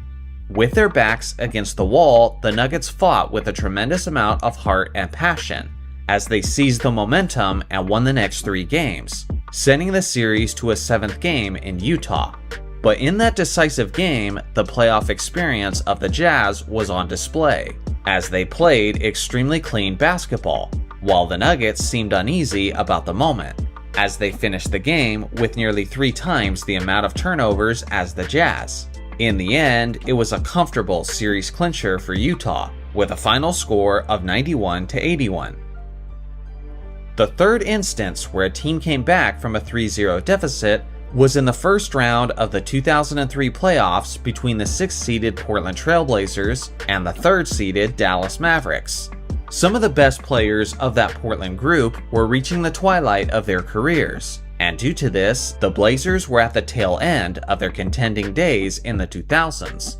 With that being said, this team was still very talented and knew how to fight with their backs against the wall. Dirk Nowitzki was an absolute monster in the first 3 games, as he averaged nearly 40 points and 10 rebounds over the first 3 victories. Portland weathered the storm though, and when Nowitzki came back to earth, the Blazers were ready to launch their counterattack. Zach Randolph and Rasheed Wallace led the charge for the Blazers, as they won games 4, 5, and 6 by an average margin of 15 points. By the time Game 7 was about to begin in Dallas, it seemed as if all of the momentum was on Portland's side. But that's when Dirk Nowitzki provided one of his most clutch performances of his career, as he poured in an efficient 31 points, 11 rebounds, and 3 blocks. At the end of the day, Dirk was clearly the best player throughout the series, and as a result, his Mavericks won the 7th and deciding game by a final score of 107-95. The 4th and final instance where a team came back from a 3-0 deficit to force a 7th game was the 2023 Eastern Conference Finals between the Boston Celtics and the Miami Heat. I won't delve too far into this one because it's all fresh in our memories. But the 2nd-seeded Celtics were up against the 8th-seeded Miami Heat. Jimmy Butler continued to shock the basketball world with his incredible postseason play and led his Heat to a commanding 3-0 lead. But then, Jason Tatum had his own strong performances, as the better-seeded team started taking the momentum of the series. It looked as if Boston was going to become the first team to complete the comeback, but unfortunately for them, the lights were brighter than they expected, and they imploded under the pressure, as the Celtics collectively shot only 39% from the field in Game 7. Ultimately, Miami won the game and the series with a 103-84 victory. If you ask me, one of the most controversial and polarizing players in the history of the game is the Chicago Bulls 6-time champion small forward Scottie Pippen. Some act like he was the only reason Michael Jordan was ever successful, and some even go as far as saying that he was the true GOAT and the player who was most responsible for the Bulls' 6 championships. Seriously, these people actually exist. Then there's the other side of the extreme, which is the narrative that Pippen was not a legitimate superstar and was a guy who was carried to success because of Jordan's greatness. Now don't get me wrong, I'm not a person who leans toward either extreme, as I fully recognize that Jordan was the best player on the Chicago Bulls in 80-90% of the games they played. But I gotta say, I'm seeing too many people today diminish all of Pippen's contributions that may have ultimately been the difference in whether or not they won various championships. Today, I'm highlighting the instances where Scottie Pippen outshined his teammate Michael Jordan during their championship runs. And let me know in the comments whether or not you believe Scottie Pippen gets enough credit for these performances. So without further ado, let's get into it. First off, Game 3 of the 1997 NBA Finals against the Utah Jazz. Everyone remembers Michael Jordan's legendary shrug game, where he tied the NBA Finals record for the most three-pointers made in a single game. Well, no one ever mentions the fact that Pippen broke that franchise record just a few years later. On that evening, Pippen was sniping at an all-time great rate, as he made a total of 7 three-point shots. On the evening, Pippen finished with 27, 4, and 4 on 54% shooting, to Jordan's 26, 6, and 3 on 41% shooting. Ultimately, Scottie's valiant effort was in vain, as the Jazz won the game with a final score of 104-93. Next up is Game 5 of the 1991 NBA Finals against the Los Angeles Lakers. Once again, this was a contest where the majority of the credit went to MJ, as he trusted his teammates down the stretch and leaned heavily upon John Paxson to make open shots when Jordan kicked it out to him. But again, no one ever mentions how Scottie was the top performer in their first championship clinching game. On the night, Pippen had 32, 13, 7, and 5 steals on a true shooting percentage of 59%, compared to MJ, who had 30, 4, 10, and 5 steals on a true shooting percentage of 57%. Thanks to this dominating performance from both players, the Bulls won with a final score of 108-101. Next is Game 6 of the 1992 Eastern Conference Finals against the Cleveland Cavaliers. At this point in time, the combination of Mark Price and Brad Daugherty made the Cavs legitimate title contenders, and they were no easy out for Chicago. You would think that the Bulls star who closed it out with an efficient scoring performance and earned their second straight trip to the finals would have been Michael Jordan, but in this case it was actually Scottie, who dominated basically every aspect of the contest, as he dropped 29 points, 12 rebounds, 5 assists, 4 steals, and 4 blocks on 48% shooting, compared to MJ, who had 29, 8, and 8 on 37% shooting. Thanks to this complete controlling effort from Pippen, the Bulls won the series with a final score of 99-94. Next is Game 2 of the 1993 Eastern Conference Semifinals against the Cleveland Cavaliers. In search of their first three-peat, the Bulls once again found themselves in a matchup with an impressive Cavs team. In this case, it was a more well-rounded team effort for Chicago. But make no mistake, Pippen was the player of the game in this one as well, as he dropped 19 points, 6 rebounds, 7 assists, and 4 steals on 53% shooting, while MJ had 18, 5, and 6 on just 44% shooting. Ultimately, the Bulls won with a final score of 104-85. Now, you can't really say that Pippen saved the 1993 championship with this performance, because the reality is the series was never really in question, as the Bulls swept the Cavs 4-0. But regardless, there's no doubt that Scottie definitely did his part in their trip to the finals. The next one is Game 3 of the 1993 Eastern Conference Finals against the New York Knicks. Whenever these two rivals met up, it was guaranteed that there would be plenty of intensity and a physical style of play. Because of this, these contests were often low scoring, with lower field goal percentages. But that wouldn't be the case for Pippen on this night, as he brought his A game and put up strong numbers of 29, 4, and 4 on a lethal 83% shooting, while MJ had 22, 11, and 8 on a terrible 17% shooting from the field.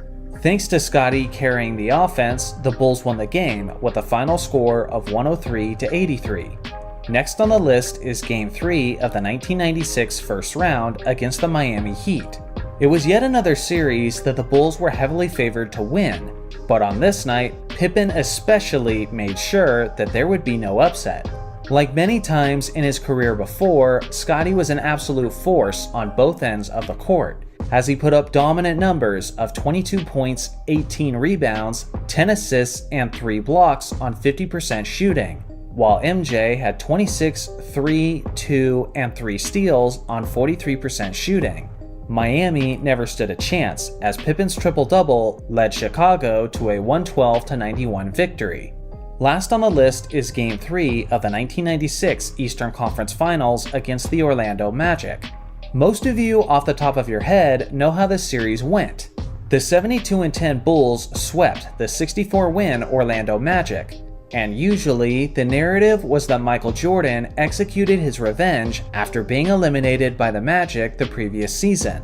But on this night, the revenge was all Scottie's, as he put up 27, 6, and 7 on 79% shooting, while MJ had just 17, 7, and 4 on 36% shooting. This performance from Scottie is especially impressive when you consider just how low scoring the affair was, as the Bulls won the game in dominating fashion 86-67. Again, let me be fully transparent and say that if I was to make a video about the playoff games where Michael Jordan outshined Scottie, then that video would be 1 to 2 hours long. The point of this video is not to diminish MJ's impact as a perennial championship leader, but rather it's to emphasize the impact of the great Scottie Pippen, whose contributions are often far too slept on. And regardless of your opinions on him since his retirement, his resume as a winner certainly deserves the respect. Michael Jordan is widely recognized as the greatest icon in basketball history. Naturally, surrounding his legacy is a series of major what-ifs. One of the biggest reasons for this is not because of his popularity alone, but it's because he did something that very, very few players ever do. he retired from the game of basketball on 3 separate occasions. Due to this, people are left to wonder, would Michael Jordan's Bulls have won 8 straight championships if he never retired in 1993 to go play baseball? People wonder if MJ could have defeated the San Antonio Spurs in the 1999 finals. And lastly, people assume that Michael Jordan would be the NBA's all-time scoring leader if he never took all of those breaks. But just how accurate are some of those assumptions? Obviously, I don't have a crystal ball, and there's no way we can say for certain how things would have gone. But with that being said, we do have a lot of information and data that can lead us to make some educated guesses on how this all would have panned out. So sit back and enjoy as I break down what history could have looked like if Michael Jordan only retired from the game of basketball just once. First off, Michael Jordan entered the NBA at the age of 21 in 1984, and he didn't leave the game for the final time until he was 40 years old in 2003. So in this scenario, this will be the length of his completed career, which will be a grand total of 19 seasons in the NBA. Now let's start by looking at his first retirement in 1993. MJ's Bulls were coming off of their 3rd straight championship victory, and surrounding that 3rd run was controversy about Jordan's gambling habits. And then that was soon followed up by the tragic passing of his father. MJ talked about the fact that he was physically and mentally tired, and in honor of his father, he decided to pursue another dream, and that was to play baseball. If he didn't make that decision, then he likely would have been a part of the deepest Bulls roster that they've ever had, as the organization added quality pieces like Steve Kerr, Tony Kukoc, and Luke Longley, while keeping all of their starters from the previous three-peat. Despite insane seasonal averages, Jordan only finished 3rd in the MVP race in the 1993 season, and a lot of people believe that this was a result of voter fatigue, since MJ had won the 2 MVP awards prior to that. In reality, the 93-94 Chicago Bulls won 55 regular season games without Michael Jordan. Now with him in the lineup, I think it's fair to assume that they're winning at least 65 games. And with Jordan coming off of a season where he was held back by voter fatigue, I think he would have easily won the league MVP award in 1994. The 1994 NBA Finals would have been a colossal battle between Jordan's Bulls and Hakeem Olajuwon's Rockets. Although Hakeem was a difficult matchup for the Bulls, I still think Chicago easily prevails in this scenario, since it's the deepest team that they've ever had, and that Rockets team went to 7 hard-fought games with the New York Knicks, and this hypothetical Bulls team would have been way more formidable than those Knicks. So as things stand in this what-if scenario so far, Jordan would have won an additional league MVP award, an additional championship, and an additional Finals MVP award. So now let's look at the 94-95 season. In reality, you all remember how this was the season where Jordan came back to the NBA after a stint in baseball, where he only played in 17 games of the NBA's regular season. Although Jordan was still lethal, he was not performing up to his usual standards, since he was still in his baseball shape. Now with a full season where he never left the game of basketball, Jordan is almost certainly performing at a higher level throughout. With that being said, this still would have been a tougher season on Chicago, because the general wear and tear of 4 straight seasons playing into June would have been taking its toll physically. Plus, this was the season where Horace Grant left in free agency to join the Orlando Magic. If we assume that Grant still leaves in free agency for that massive Orlando contract, then the Bulls are now lacking his inside production on the offensive end, and they're also lacking his interior defense on the other end. I broke this all down in detail in a previous video, but in short, I think the Bulls lose in the finals in 1995. Jordan also doesn't win a league MVP this season, since voter fatigue would re-enter the situation, and David Robinson would still be a strong candidate as the leader of the 62-win San Antonio Spurs. So now we assume that the 96, 97, and 98 season plays out exactly how it did before, as MJ added yet another three-peat and several more MVP trophies. Now, as we all can recall, in reality, Jordan retired for a second time at the end of the 1998 season, And the reason for this was because the Bulls general manager Jerry Krause fired Phil Jackson, regardless of the fact that he just led them to 3 straight titles. In Jordan's own words, he was unwilling to play for Chicago if they had any other coach other than Phil Jackson. But if MJ didn't have this mindset and decided to stay for a chance at another ring without Jackson, how would that have played out? Well, not terribly well in my opinion. At this point, the age of the Bulls core was beginning to show, as MJ would be 36, Scottie Pippen would be 33, and then Dennis Rodman would have been 37. Also consider how the lack of Jackson's leadership on the bench and in the locker room would affect this team. Phil was instrumental in managing the egos of this squad, and managing the relationship between the players and the executives. All of this pressure and responsibility would have now fell on their rookie head coach, Tim Floyd, who was not suited to manage those players, especially in the case of Dennis Rodman, who in reality did have an epic fallout with the Lakers in the 1999 season.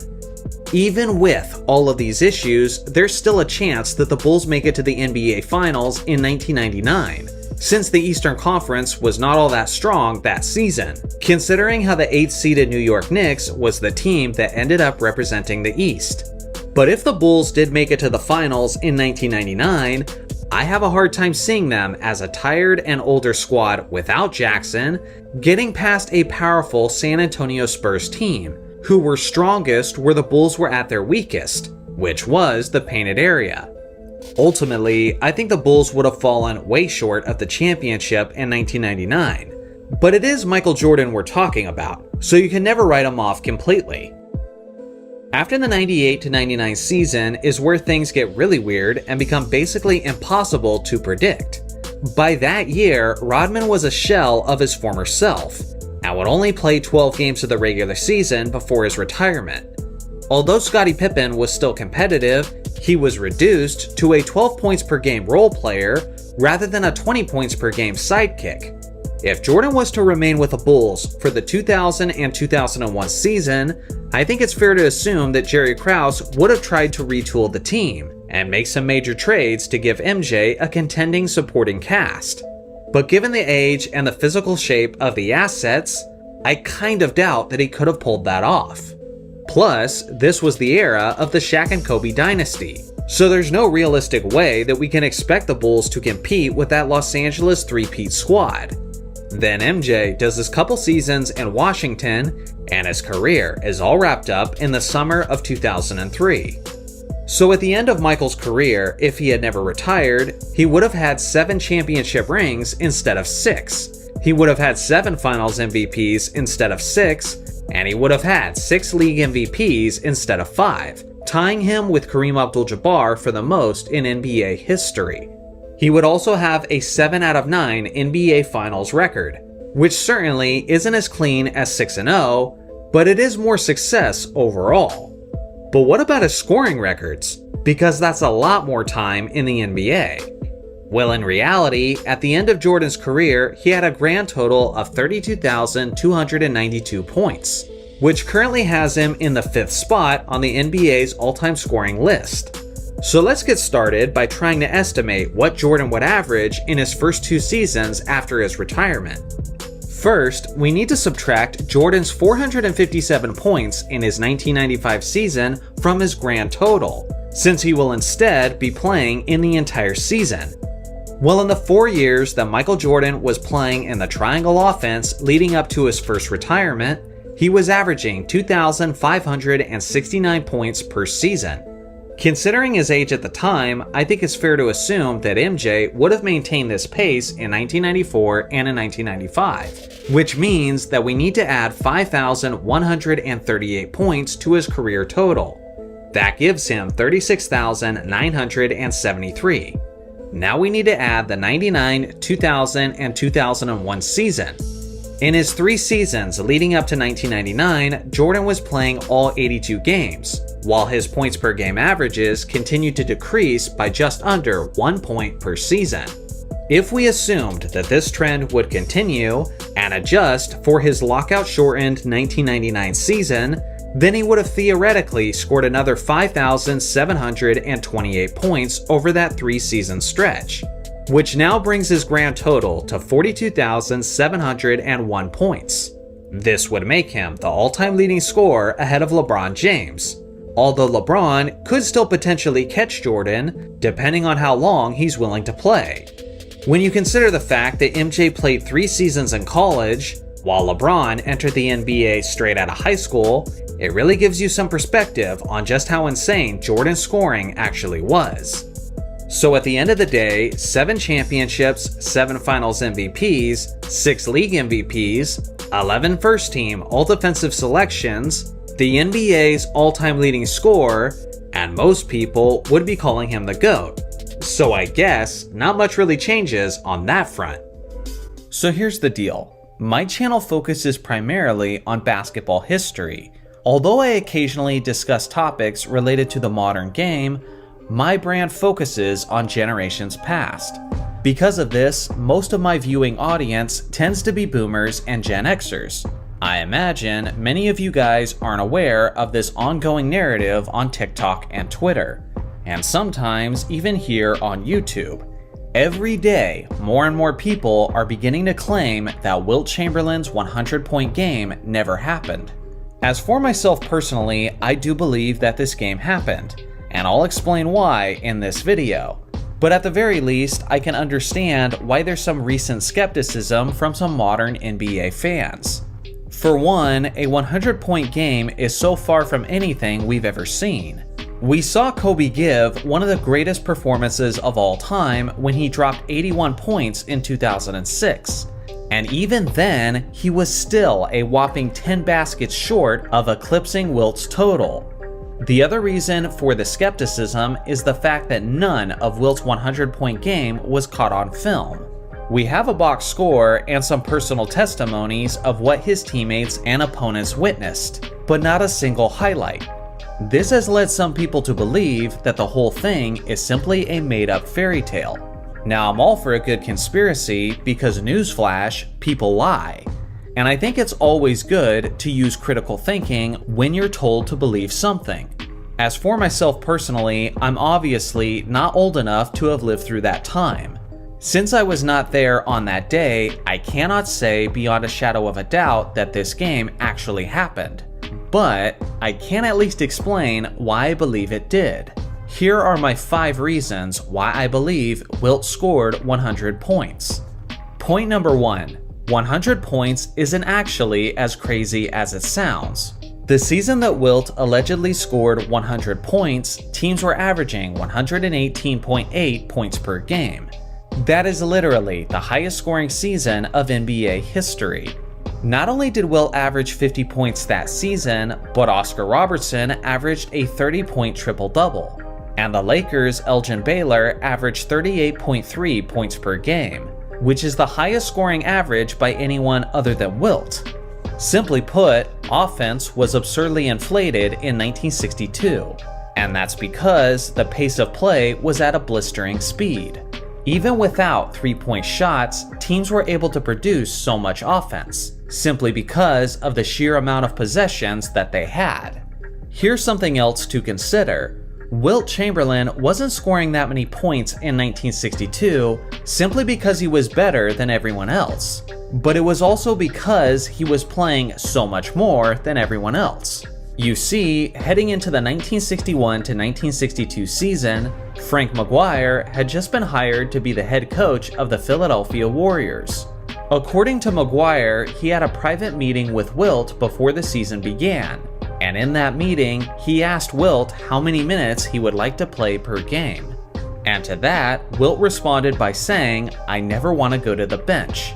As surreal as it sounds by modern day standards, Frank honored that request from Wilt. Other than a game where Chamberlain had been ejected, he played every single minute of every single game in the 1961 to 62 regular season. Wilt averaged 50.4 points in 1962, but his per 36-minute stats reduced that scoring average to a more comprehensible 37.4. Michael Jordan famously averaged 37.1 points per game in 1987, But the thing is, he only averaged 40 minutes per game, and if you prorate his minutes to 48 per game, then MJ's scoring average increases to 44.5 per game. So just by looking at the minutes and at these stats, you can start to see how Wilt's scoring isn't quite as insane as it sounds on the surface level. Another thing to consider is that Wilt Chamberlain was absurdly hot heading into the 100-point game. It was actually his 4th straight game where he had scored at least 60 points. And in a game just several months earlier, he had scored 78 points.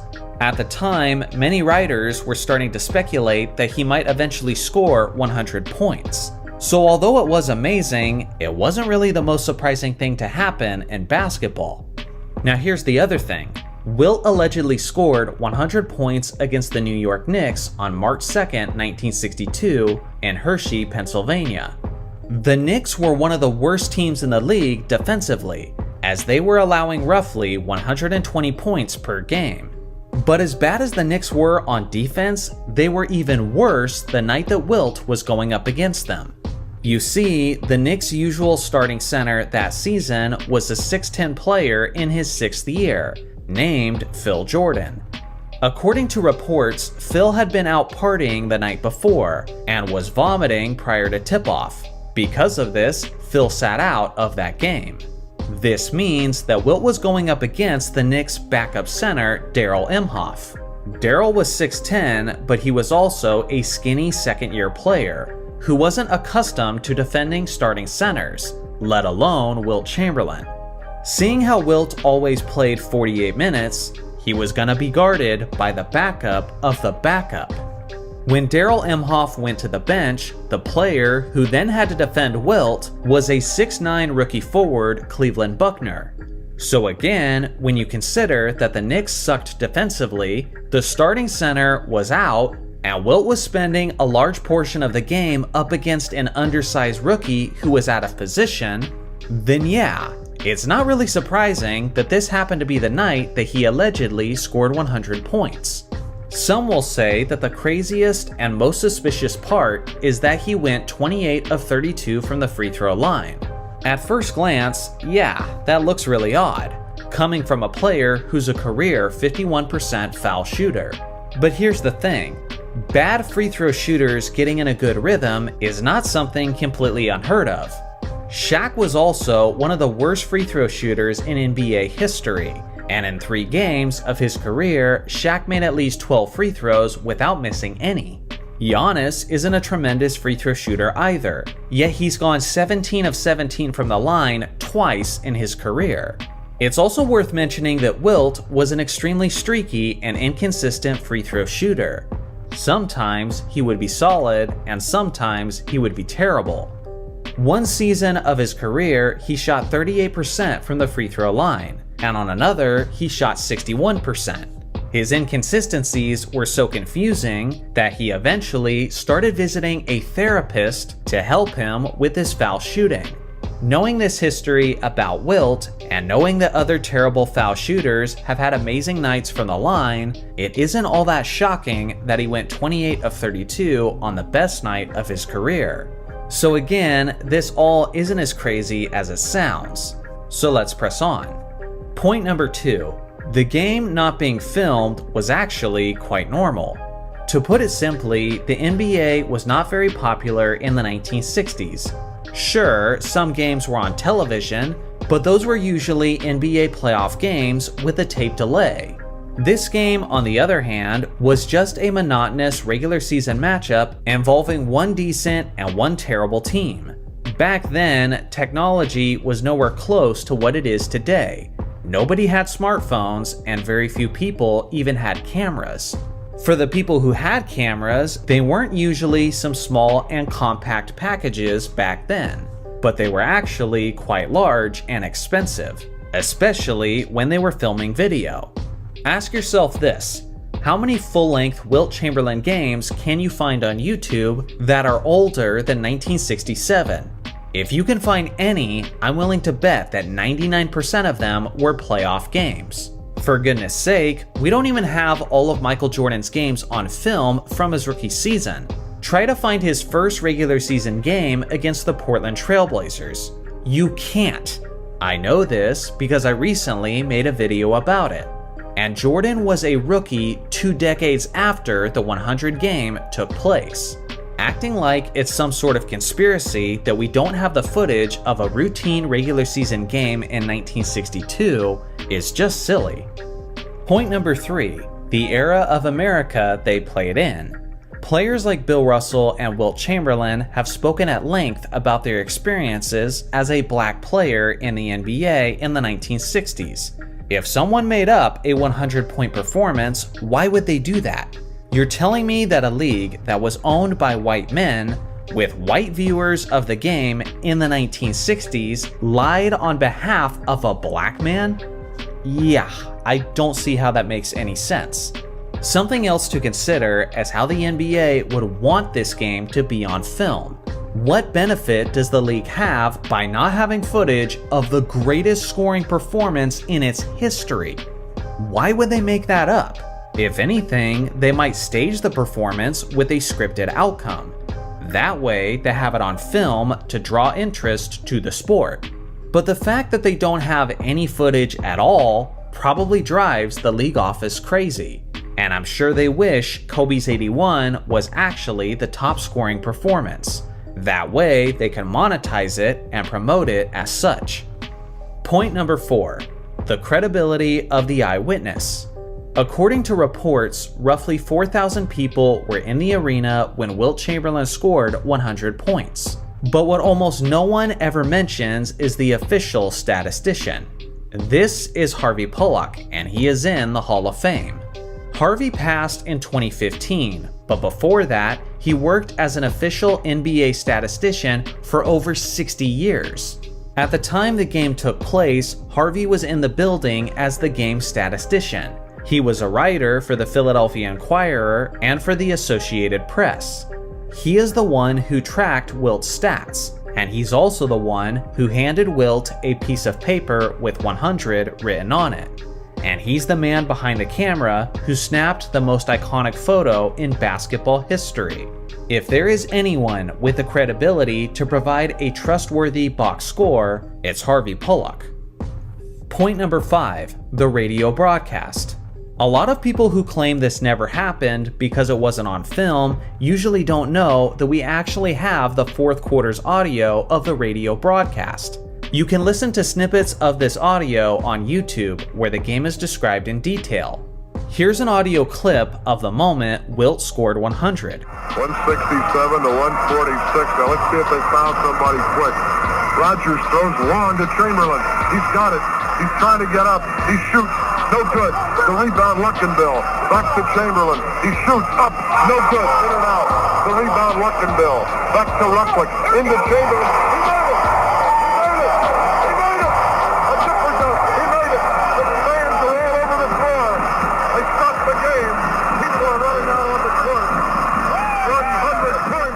This radio broadcast is actually being preserved in the Library of Congress. So again, if this was all a lie, Harvey Pollock was in on it, the thousands of people who were at the game were in on it, the league was in on it, the government is in on it, and they staged a fake radio broadcast just to convince everyone of the lie. Because reasons, I guess. Friends, just admit it. It would make more sense that this game actually happened than it does about it being this big complex lie that involves thousands of separate individuals who are all complicit. So what do you guys think? Are you still skeptical? I look forward to hearing your thoughts in the comment section below. Thanks for watching as always. Make sure to like and subscribe for more basketball content, and I'll see you guys in the next video.